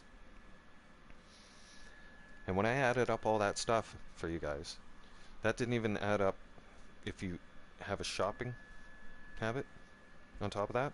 If you're one of those people who likes to go shopping for clothes and shoes all the time, and sunglasses and hats, and you gotta be flashy and looking cool for everybody else, or thinking you look cool, but you're just basically sinking yourself in a hole trying to impress people who are around you who don't give a shit about your life goals and really are not going to help you accomplish those life goals because they are just as reckless. We're gonna sell this stuff, and there might be a cash bonus in it as well. If and only if the delivery vehicle looks decent when he inspects it. That means don't bang it around. You can do that, right? So I don't feel sorry for Gen Z. They blame Gen X. They think it's all our fault. But how the fuck is it our fault? They sit there and go, well, how did you guys do it? Well, because we knew how to manage money. You understand? We know how to budget our money. We made sure that we didn't have habits in life that we just couldn't sustain. I.e., we had to stick to a budget. We were taught budgeting right from every household had a budget when we were growing up. That was life. It was installed to us right from school. It was a part of learning things in school. We knew that we need to prioritize things. We need to prioritize our rent and our groceries. Okay? And then take care of the bills, and then anything after that, right? And it's fair game. Okay? Then, and only then, can you spend money on other things. But you need to prioritize every single thing that I just mentioned before you prioritize anything, i.e. shelter over your head, okay? And then food. Those are two key important things that you need to take care of in life. Number 3, after that, your bills. Right? Try to manage your bills. Prioritize your bills before your leisure. You don't get leisure time if you're not managing your bills and stuff like that. Because if you turn around and be reckless and you're not managing your bills and you're not managing your lifestyle, well, then eventually you're not going to be able to sustain anything and you're going to drown in debt. You might end up being depressive, taking your life, creating one credit card to pay off another credit card, and then going and borrowing from the bank, and you'll never be able to sustain your reckless lifestyle. You won't. I'm telling you. I've watched it happen to my friends. I have. Well, they used to be my friends, but they were the reckless, toxic people I'm talking to, right? That they didn't have their shit together. They were the ones that, and I started analyzing that as well. And then, you know, they like I just tried to explain, they tried to sustain a certain lifestyle, and eventually it catches up to you. Eventually you can't. It's not sustainable. It'll swallow you whole. You'll drown. And then you really have to. Then you have no choice. Then you're getting your ass kicked into making lifestyle changes. put my 2 cents in there on that because I'm hearing Gen Z scream and yell and cry and whine and make videos on YouTube. Well, I can't afford anything. Life's horrible. Blah, blah, blah, blah, blah. Well, if you stop going to Starbucks every day and spending $6 on coffee, I bet you'll save a little money. Huh? Yeah. That Coach purse you keep buying, right? You need your fashion closet? Yeah, I bet you if you didn't buy the latest Coach purse, you'd have some extra money in your pocket. How about not going out and whining and dining with your friends at expensive places? Or, you know, saving some money. Not going out everywhere. Not trying to impress everybody. Doesn't matter. Stop impressing everybody. Stop buying fancy things all the time. And trying to fit in. Because you're not taking any of that with you. And none of that stuff will make you happy, it'll just stress you out. Because you'll always be stressed out to constantly be trying to impress somebody else. And you won't even focus on yourself. And then, then it'll be even easier to get trapped into things like alcohol or drugs, right? Because you're already doing things with a group of friends and those group of toxic people to be included around them and have that inclusive feeling and that sense of belonging because they're doing the exact same stuff, and it just feels okay. It feels okay to be in that reckless environment. Well, it's not. No. My life ended up being, turned out a lot better and keeps progressing now. But I'm a lot further ahead, damn it, than where I was like 3 years ago. 4 years ago? Actually, even when I was with my ex, I'm further ahead now than I was with her. Because I really realized that once her and I separated after long term, that she was really reckless with money. And had like astronomical expectations. And I realized that, and I realized that was a huge part of stress in my life. That's why a lot of guys too, right nowadays, they don't want to be with women anymore. They don't want to date women right now. No guy out there really wants to get involved in a serious relationship. Hey, women are not serious. Listen to them. The word "like" comes out of their mouth in a 2-minute conversation at least 100 times, right? Or 50. Every other word that comes out of their mouth is like, you know, and yeah, that's gonna get annoying for a guy to listen to. A guy like me, yeah, is not gonna listen to that shit. Divas? Yeah. See ya. Right? Drama queens? No, we're not down for that clown. Right? And, you know, sitting there trying to impress you on dates, and we have to spend between $100 to $200 on dinner for you, and then what? You think that's going to be happening on a constant basis, do you? Without you doing anything back? Yeah. Matthew, you're right up. Matthew, welcome back to the channel. See, Matthew knows what we're talking about. I talk from life experiences. Hey, my ex wanted to turn around and accomplish all this and that and everything else. I'm like, well, then you have to change some habits of yours, and that you have to start saving some money, because you turn around and you blow money like it's ridiculous. It's stupid. And you don't shoot. That was a big fighting clash. At some points, she didn't feel that she was equally responsible for bills. And I'm like, okay, so how is it fair that I've got to turn around and spend most of my money on everything, and then get criticized for what I spend the little money I have, the very little money I have left, and make those decisions? You get to criticize me on those decisions, but you don't want to take responsibility for your half of the bills? And rent. You just think it's a free ride, and that you think that because you have a pussy and a set of tits, that I'm just supposed to give everything to you? I mean, at the time, she wasn't even putting in half her effort into keeping things clean around the house. Or organized, for that matter. And cooking. It was like, I would put in more of the effort. The sale. And I only realized that fully being single for the last 4 years.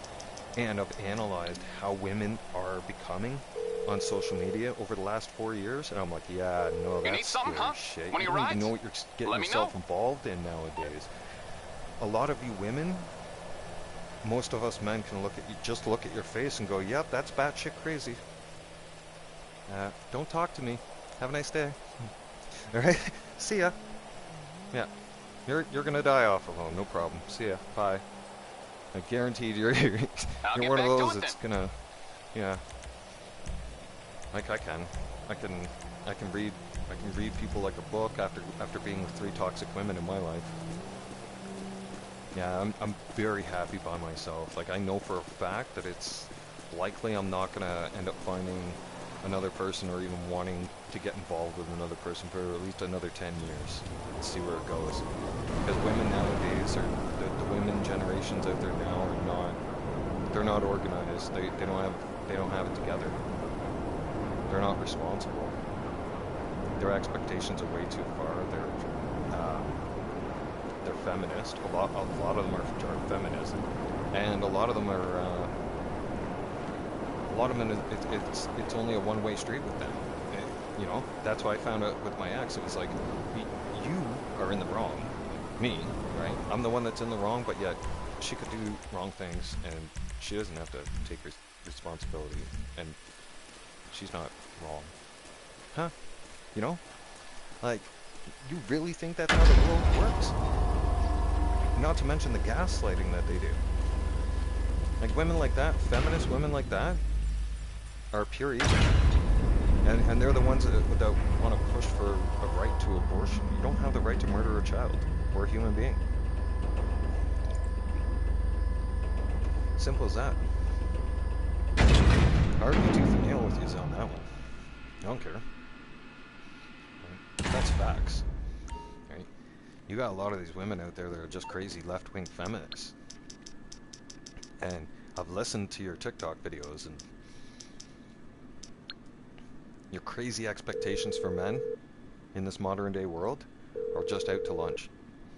You want the average man to be making 100 grand. All our operators. Right? My tank. Oh, there it is. You want the average guy to be making 100 grand, right? If I heard that correctly on one girl's TikTok account, she was going off about. He has to have a very expensive car. He has to already have a house. All these accomplishments in life, right? But yet she's not labeling off anything that she brings to the table. Right? Like, her expectations are way above the bar, and she's expecting to roll in some rich, organized, successful person, male, who could potentially give them a family. And then they realize that, hey, they have the exact same expectations for your expectations. What the hell are you bringing to the table? And then when those girls are sitting there going, well, you know, I don't have to have those. It's like, oh, really? You don't have to have those explanations. But it's a.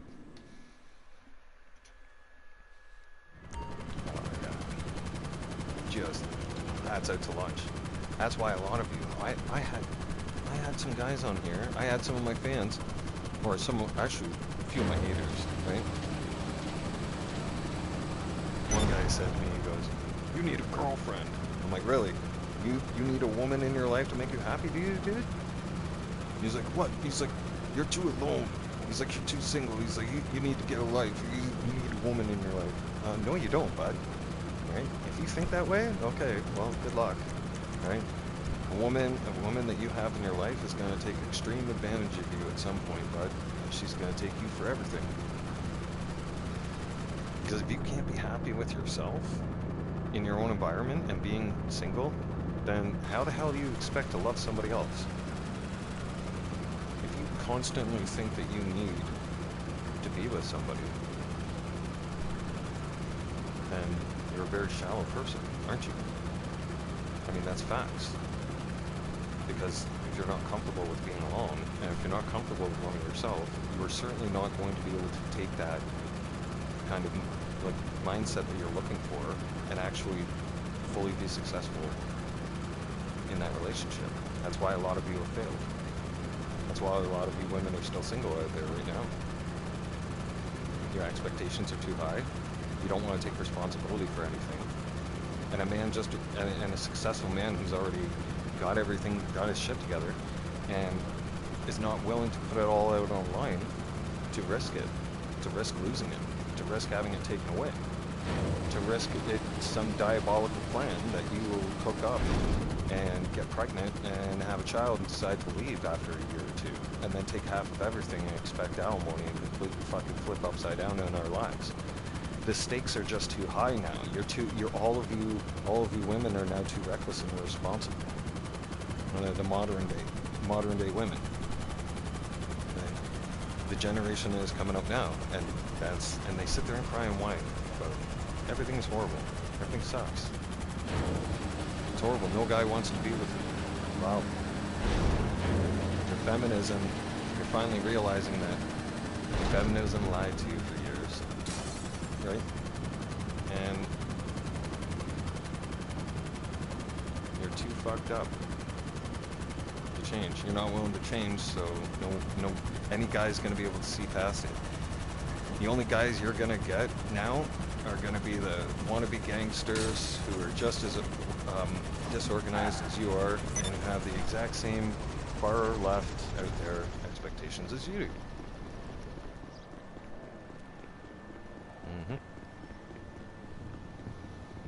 I know I'm going on a little bit of a rant now, right? So, if you think you need a woman in your life to keep you happy, no. I mean, it's nice. Don't get me wrong, right? But the right one will come around. Don't go looking for that one. You're not gonna find it. You'll find crazy. That's what you'll find. You'll find batshit crazy. Good to see you, boss. Oh, hi. You'll get the definition of mentally ill and gaslighting. I'll take care of the food. You take care of the company. The sex might be great at first, and it might be like, oh, this is awesome. And then sooner or later, you're going to wake up and about 6 months later and go, what the hell am I doing? It was not what I signed up for. This person's batshit crazy. And then you're either stuck with them or you're you're too deep in a situation to get out of it. Why would an operation and then like this you have to rethink everything, and then you start being miserable. That's the level and you start thinking and judging that person, and you're like, what the hell was I thinking? Right? I've had much more happier freedom over the last 4 years of my life when I'm the one that's in control of it. I can dictate what I do. I am the one that has control over spending my money. And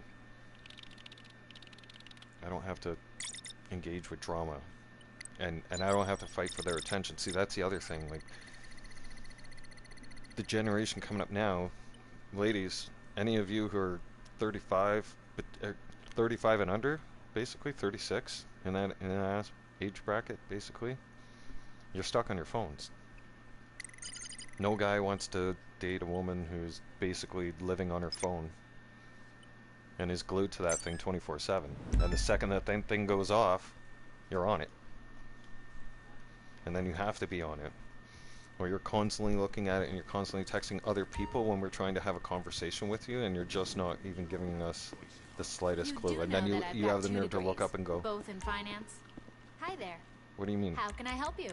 And then it's like, excuse me, I've been having an entire conversation with you and you haven't even been here. Right? That was one of my exes, right? Like, cell phone was priority number one, and eventually I looked at her and I'm like, you know what? You gotta get your priorities straight. Right? You gotta know your role. Okay? And I'm getting sick and tired of this shit. Right? You see me constantly being on my cell phone when you want my attention? No. Right? So, why should I have to put up with this shit? You're looking very sharp, boss. Like, men, I'm just giving you ladies the actual the actual facts. You don't like They're it, that's too bringing your bad. I personal don't care. vehicle around right now. Think I give a fuck? I've been single for 4 years. I get myself off all the time. I'm very happy with it. You know why too? Because I also don't have to worry about trying to make you happy by taking you to an expensive place while you waste my money and time. Okay, the goods are loaded in the truck. And when Pick I it mean up, waste my money and drive time, to the I mean, warehouse, and keep an eye out for any trouble. The average man, right now, the average male, why would they want to take a woman out on an expensive date? Or even a date for that matter and try and get to know her when they're just going to live on their phone for the date and complain. Literally. They're going to complain about everything, how everything around their life right now sucks, and how difficult and complicated their life is, right? And how they expect that if you're going to date, that they need the bills paid, they need this done, they need that done, so that they can turn around and live the lazy kind of fly-by-night lifestyle and basically take easy lane in life and not do anything. Basically just lie on their back, spread their legs and have kids and sit around at home on social media and bitch and complain with each other and start drama. Now, there's ladies in America who are just like that, and they got their own show. It's called The View. Right? At least they're doing something with their lives. But most of you are just, you know, whining and crying that you're a barista at fucking Starbucks and you had to do a 40-hour work week. I wish I only had a 40-hour work week when I was your age.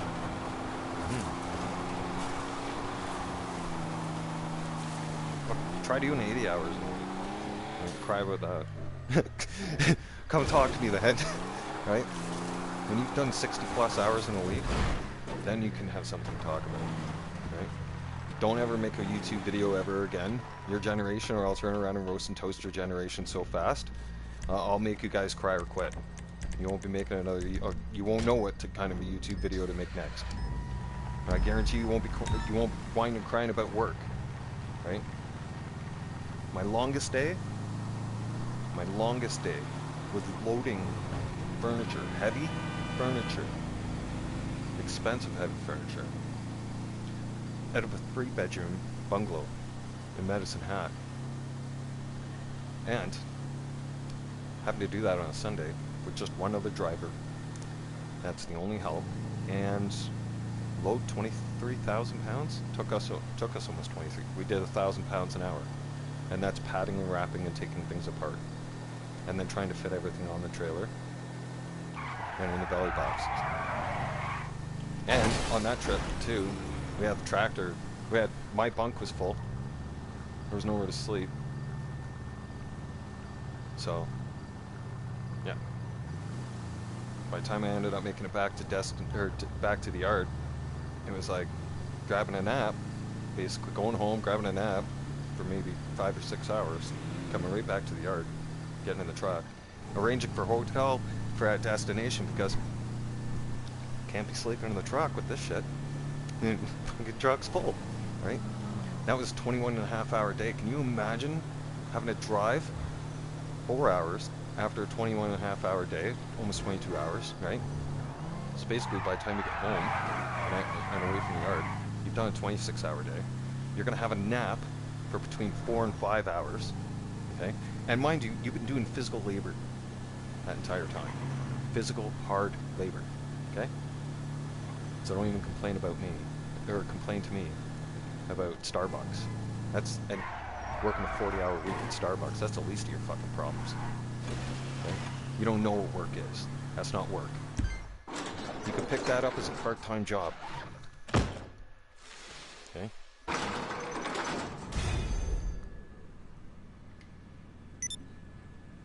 The stuff I used to do, alright? Loading and offloading. How you doing? My destination, my loading points could be shit. Yeah. My loading access could be shit. My offload access could be shit. Who knows? I could be going in the middle of buttfuck nowhere, in the middle, in a remote area, where there's crosswinds and it's going to be a challenging day. I could be offloading in the middle of a fucking snowstorm. Raining, thunderstorm, don't matter. The elements, like, I can't just call into work and be like, oh, I'm sorry, can I not offload you today? It's raining outside. It doesn't work like that. I can't load you today because it's too cold outside and it's snowing. No. We had to gear up for the elements and go the fuck outside. And load. Simple as that. Yeah. Yeah. Gen Z, most of you are crying and whining on TikTok and YouTube right now about work.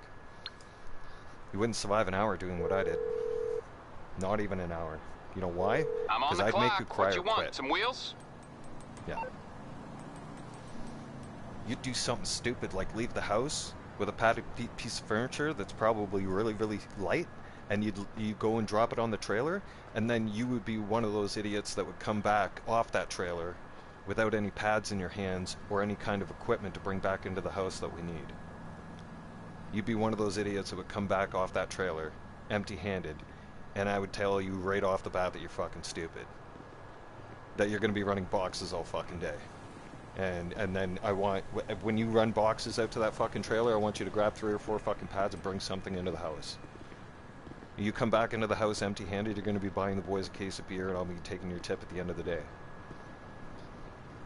It's that simple, right? You wouldn't have survived. And then Okay, for I got that stuff matter, to when do. I used to have labor ask me, like, how long is this going to take? It's going to take as long as it takes, man, fuck. It's going to take even longer if you keep talking to me. Okay? What you need, boss? Some I'm wheels? that kind of asshole I can bring at them work. round. I'm a workhorse. I'm a person that gets in there and gets shit done. I analyze the situation, and I start from the back to the front, and I work. I don't like making trips twice. I do things efficiently. Your generation doesn't even know the definition of efficient. I'll get back to work. Clueless. Literally. And lazy, for that matter. Like I said, you wouldn't survive a day doing what I used to do. I was either loading 15 or 20,000 pounds, or I was offloading 10 or 15,000 pounds. And it was an all-day event. Sometimes it was 12 hours, sometimes it was 14 hours. All depends on your access, weather, all kinds of things come into play. Homeowner could be waiting for keys. They were expecting to get keys from the lawyer, and the lawyer's office hasn't got the keys yet. Right? That's happened so many times too. We've shown up, and they're like, "Oh yeah, we still don't have keys yet." And it's like, okay, well now we have to start putting things behind schedule, because now we're going to be sitting in somewhere like Vancouver for an extra day, right? When we should be working our way towards the island, towards Vancouver Island, and be on a ferry by now. But nope, or like be on a ferry by the next day. But nope, we're going to have to waste time and reschedule. What was I going to do? That's what ends up happening. So Gen X could turn around and, well, we could turn around and start making YouTube videos about how we used to do work, and we could start making it a competition and see if you guys could actually survive doing what we used to do. That would be some good YouTube content, right? You know, seeing if your generation could survive a week doing what we used to do. Doubt it. Absolutely doubt it. Some of you wouldn't, like I said, wouldn't last an hour. You'd cry. Absolute cry. Yeah. Guaranteed. Guaranteed. You don't even know what a long day is. No. And if you think life's terrible now, I mean, life hasn't even begun to challenge you yet. No. God, no. Some of you are only in your early 20s, late 20s. You don't really fully become a functioning adult until the age of 30. Yeah. At the age of 30, you should have a good understanding of what's going on around you. Capitan, I have been thinking, the Caribbean is very nice this time of year. Understanding what's going on around you, understand a little bit in politics, at least have some kind of a sense of direction on where you want things to go with politics. nowadays, right? And have your say. Make sure you have your say. Get out there and vote, right? Exercise your civil rights. Learn about your rights. And take a look at the path and direction you want to go down by the age of 30. Because we're all reckless in our 20s. We all do stupid shit in our 20s. But that's a time to actually figure that stuff out. Because, believe me, if you continue that reckless behavior into your 30s, you won't get far. No. Not at all. It'll keep it in check, but I mean, I could have been much further ahead in 2020. Yeah, by 2020. But again, in 2020, I ended up losing everything because of my ex, and having to start and having my life flipped upside down, and having to start from scratch all over again and get everything back, including my tools. Can you? Yeah. That one doesn't even, my ex doesn't even know how to crank a wrench, okay? She didn't need my tools. She didn't need my tools at all. She wouldn't know how to use a tool if her life depended on it. No. Kidding me? Putting IKEA stuff together. And I said, get that garbage out of the house right now. I'll never shop at IKEA ever again. So that's particle board and it'll fall apart. This is difficult to put together. No shit. Yeah? Especially if you... that's not real. That's called fake. You don't need real tools to put shit like that together. That's why it falls apart so quick. It's not built to last. That's another thing. My generation, things got built to last. This generation, nothing built to last. Everything's made in China. Not everything, but I mean, like, look at the quality of things. Quality of items made in North America compared to the quality of items made in China. That's why I don't buy made in China. Crap quality. Always has been, always will be. It's cheap.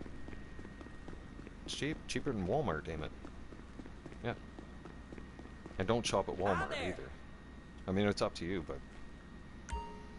Watch your step. Teach their own. Looking into it, Cap. Right. You'll run in there, you'll run into Walmart for some chips and dip, right? Like the one Facebook meme said. And then you'll come out of there questioning the fate of the human race. Yep. So if you... I mean, if these out-of-control protests and unlawful protests that support terrorism, if that's not enough to make you see that half of society has gone mentally ill and off the deep end, well, I encourage you to go shop at Walmart for a couple hours. Go take a look. Go walk around your local Walmart. Yep. See what kind of a shit show that is. And just go around and analyze everybody. And analyze their behavior. Okay? And then look at how they're dressed in public. And then ask yourself,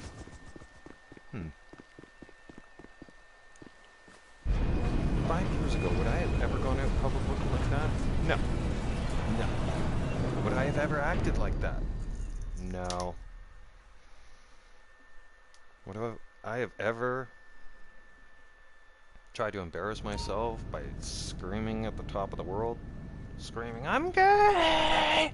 Who cares? Good for you. You don't need to scream at the top of your lungs like an animal.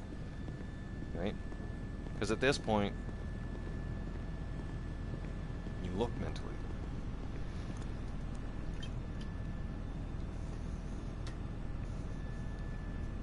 And they certainly wouldn't have let those mentally ill people in their schools teaching us kids that kind of stuff.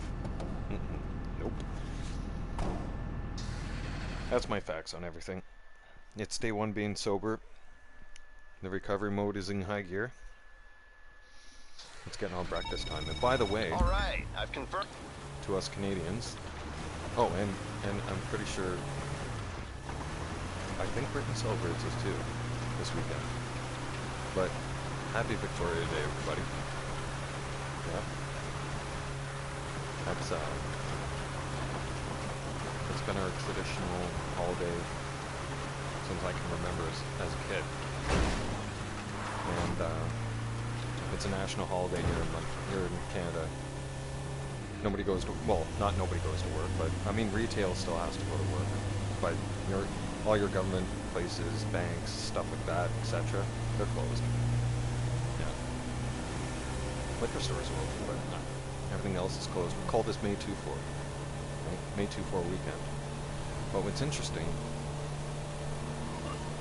is I've realized for myself is May 2-4 weekend is now gonna be my sobriety day mark, which is kind of ironic and cool at the same time.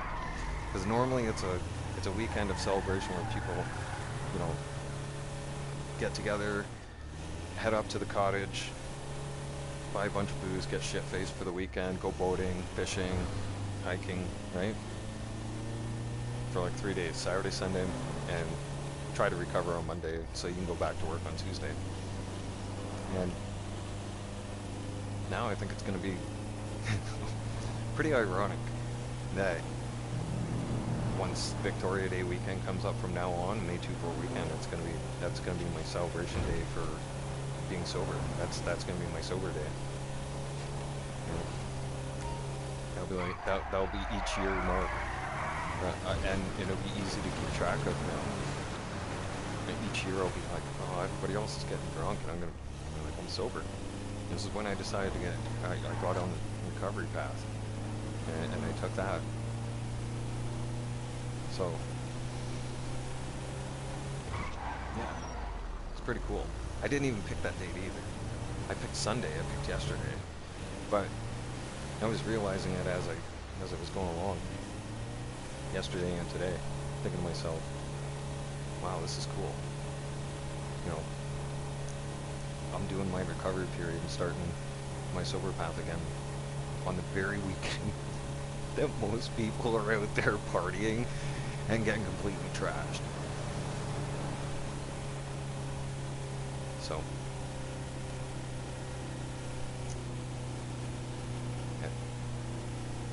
at least, also, that'll give me, I'll give me more of an incentive to stay sober. I mean, look how foolish I used to get, like just like those people. I remind myself. Plus, I won't have to worry about the prices of booze going up anymore. None of that stuff, right? I won't have to look for an excuse to go celebrate it, because especially I usually, May 2-4 was my weekend, especially to drink. Always May 2-4. I start drinking on Friday, and stop usually Monday night, right? And I go Friday after work, right till Monday. Giver. And lots and lots of money over the years were spent. And I started doing crunching some numbers, just some average numbers, right? And it really made me sick to my stomach. I'm like, wow, the things I could have bought with that, you know, the smart investments I could have made to make myself money back, just like I did in GTA. Like, man, my mind just started going wild, and it really helps me stay positive focused right now as well. I do not even 10 cents, 5 cents on alcohol ever again. Not a drop my money, no way. I hate that stuff. I don't even hate anybody on the planet, but if there's anything that I can truly say from the bottom of my heart, and I know God teaches us not to have hate in our hearts, I'm making an exception though. Alcohol made the list, and is gonna live on that list forever. Yeah, alcohol made the shit list. Is even on a mindset I don't have even the slightest... You're through to your garage. You, need me to bring you a ride? To put it in my system right now. That's a thing. That's how done I am with it. That's how, you know, no more. Forget it.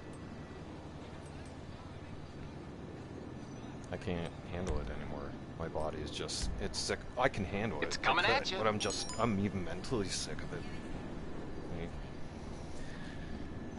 I look at it now as, like, that shit has killed so many people, and yet it's fully legal to consume.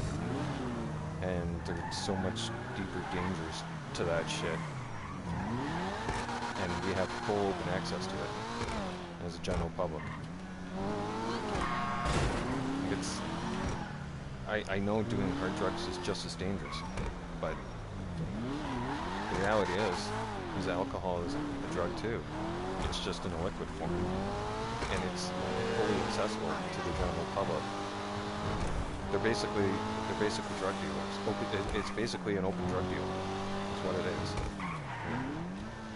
They don't teach you all the side effects and all that stuff about it. I mean, sure, there's some information pamphlets about it, but there's not enough information out there to deter somebody to doing it. It's not talked about enough.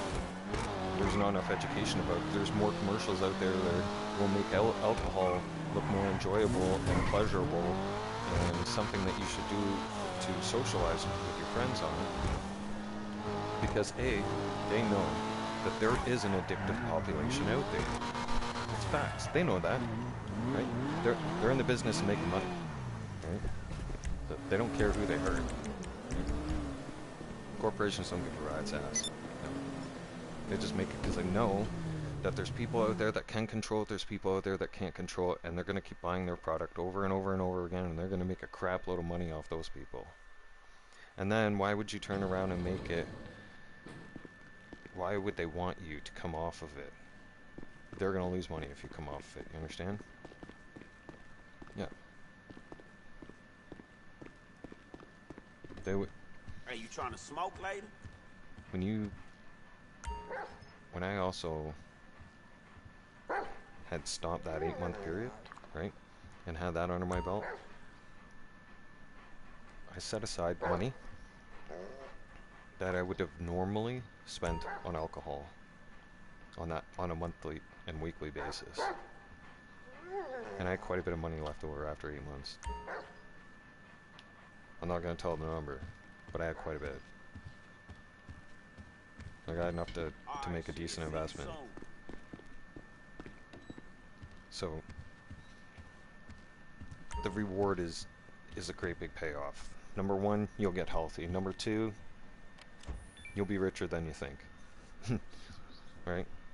You'll start to see your bank account go up and your pocketbook be more comfortable.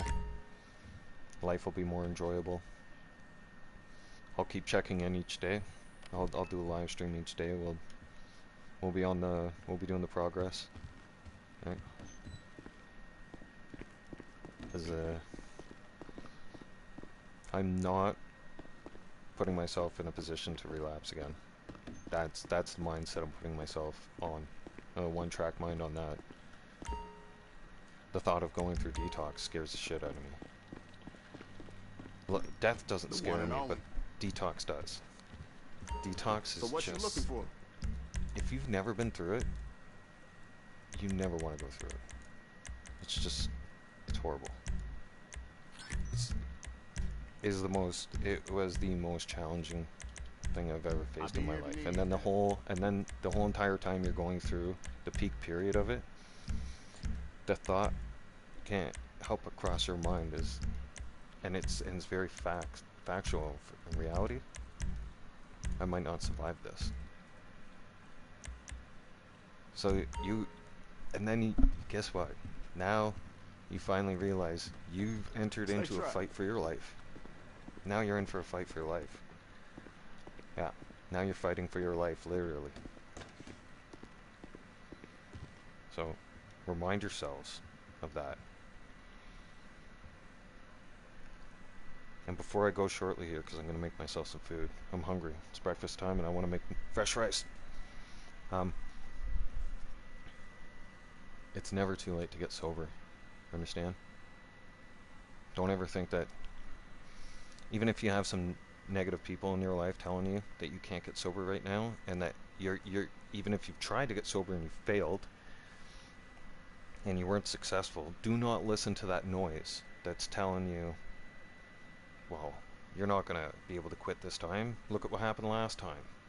You don't need that kind of negative shit. You don't need to listen to that. What you need is anybody in your life that will sit there and just tell you something like I just told you. It's never too late to get help. Number 2, you'll have more support than you know. Alright? And number 3, you'll learn things about yourself. You'll be able to become a better person. And you will gain respect, especially when you own all of it. Alright? And accept the label, so that you can accept the help, so that you can get better. Right? We're going to be in this together. Like, I'm going through it. I'm going to be educating everybody on it as I go through it. And I'm going to bring you in on the adventure. It is an adventure. It's a journey. Well, not an adventure. It's a journey. I wouldn't recommend the adventure. Like, I wouldn't recommend, going out there and becoming a full-fledged alcoholic for a couple years, drinking every day, and then try to go through detox and all this stuff on Journey just for shits and giggles. No, don't do that. Not trying to influence you on that one, but what I am going to do is I'm going to bring you guys on this journey with me, and we're going to go into details each day about how the progress is coming along, how my body's changing, how my body is becoming healthier, right? And functioning a lot better. All right. We'll get the conversation started as well. We'll do some Q&A. Don't be afraid to ask questions about any of this, right? I would like to. You guys can ask me questions off of live stream, okay, or on the live stream, right? Don't be afraid to ask. Hey, I'm struggling with this. How are you able to do that, or what would you recommend, dealing with this situation?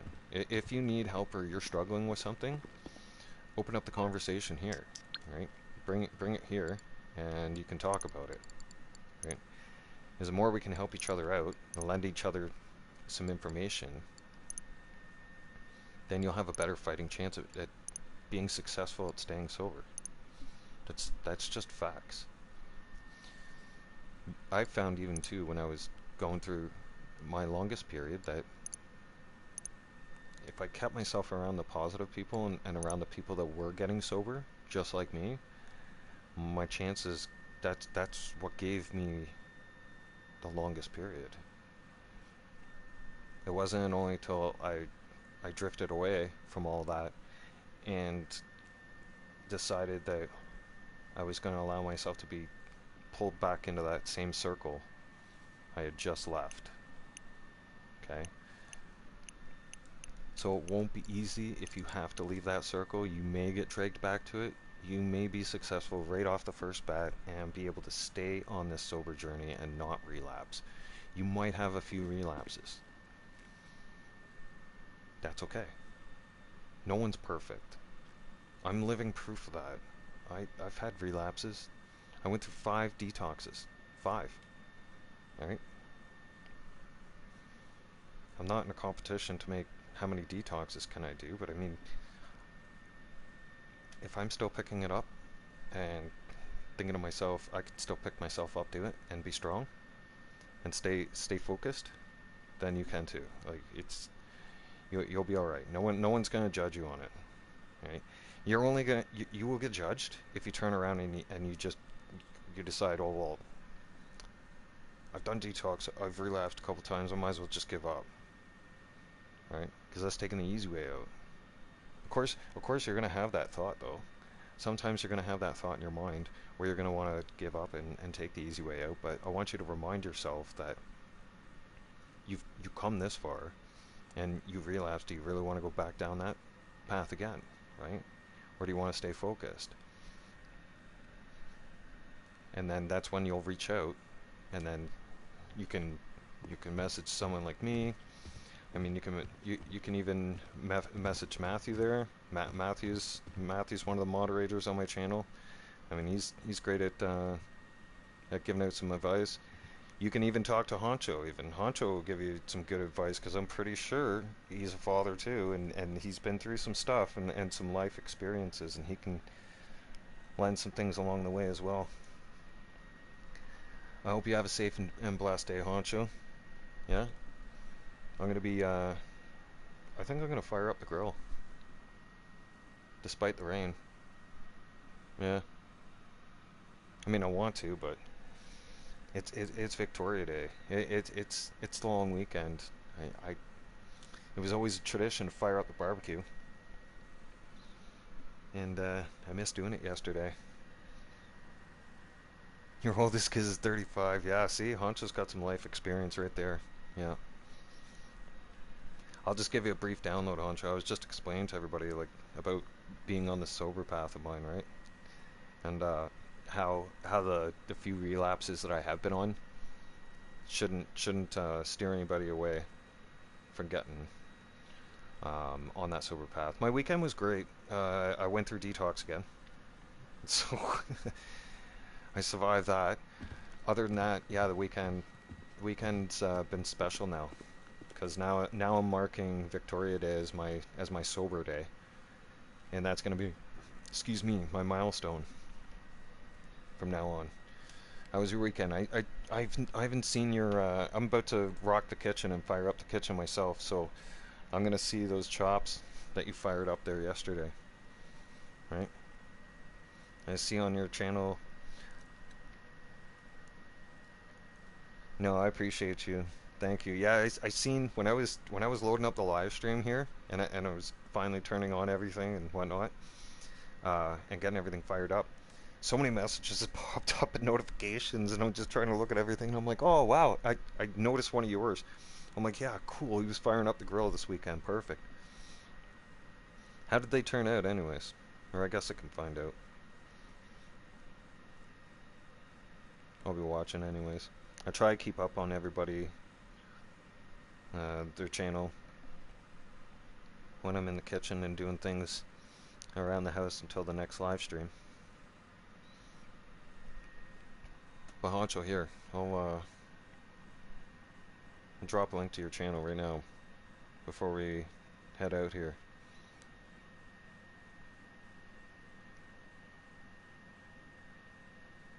Oh, you put it on 4 hours ago. Oh man, yes. Oh yeah.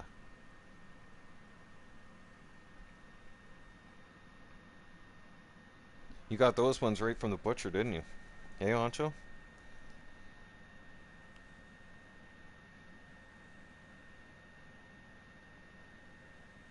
Because you're not getting thick cut meats like that at the grocery store.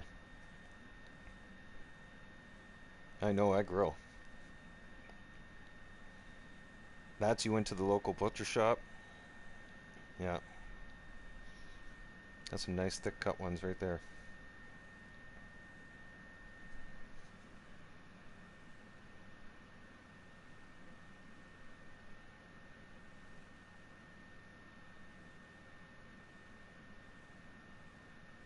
You know what? That would have gone great with some asparagus and baked potato. Yeah. I would have definitely had some asparagus with that and did baked potato on the barbecue as well. Do that baked potato and then you put the cream cheese right there, or melted cheese and butter. Oh. Ah, yeah. Okay. Yeah, you got your ends there. I know when I was driving truck, I knew a butcher, and go and get meats from him. You can go get like half a cow, anywhere, go splits with a buddy of mine, and you'd be able to fill up your deep freezer, and you got meats, and you got steaks, bacon, chops for a while. I won't even get any meats from the grocery store nowadays, because Little does everybody know, Honcho knows, grocery stores add water into their meats to make it heavier. And then they package it and sell it right in store. Okay? And plus, they have to pay for their supplier to bring it to them. So there's also an extra cost there. Whereas if you went to the supplier directly and got it yourselves, much cheaper. Especially if you're going to be at that supplier and you're going to be a routine customer with that supplier will turn around and make deals with you. I used to turn around and do the same thing with my eggs. A flat of eggs, a flat of large size regular eggs, which is 30 eggs, I used to pay them $5 a flat at the farm. Alright, you pay over $10 in the grocery store for a flat of eggs, probably even more now.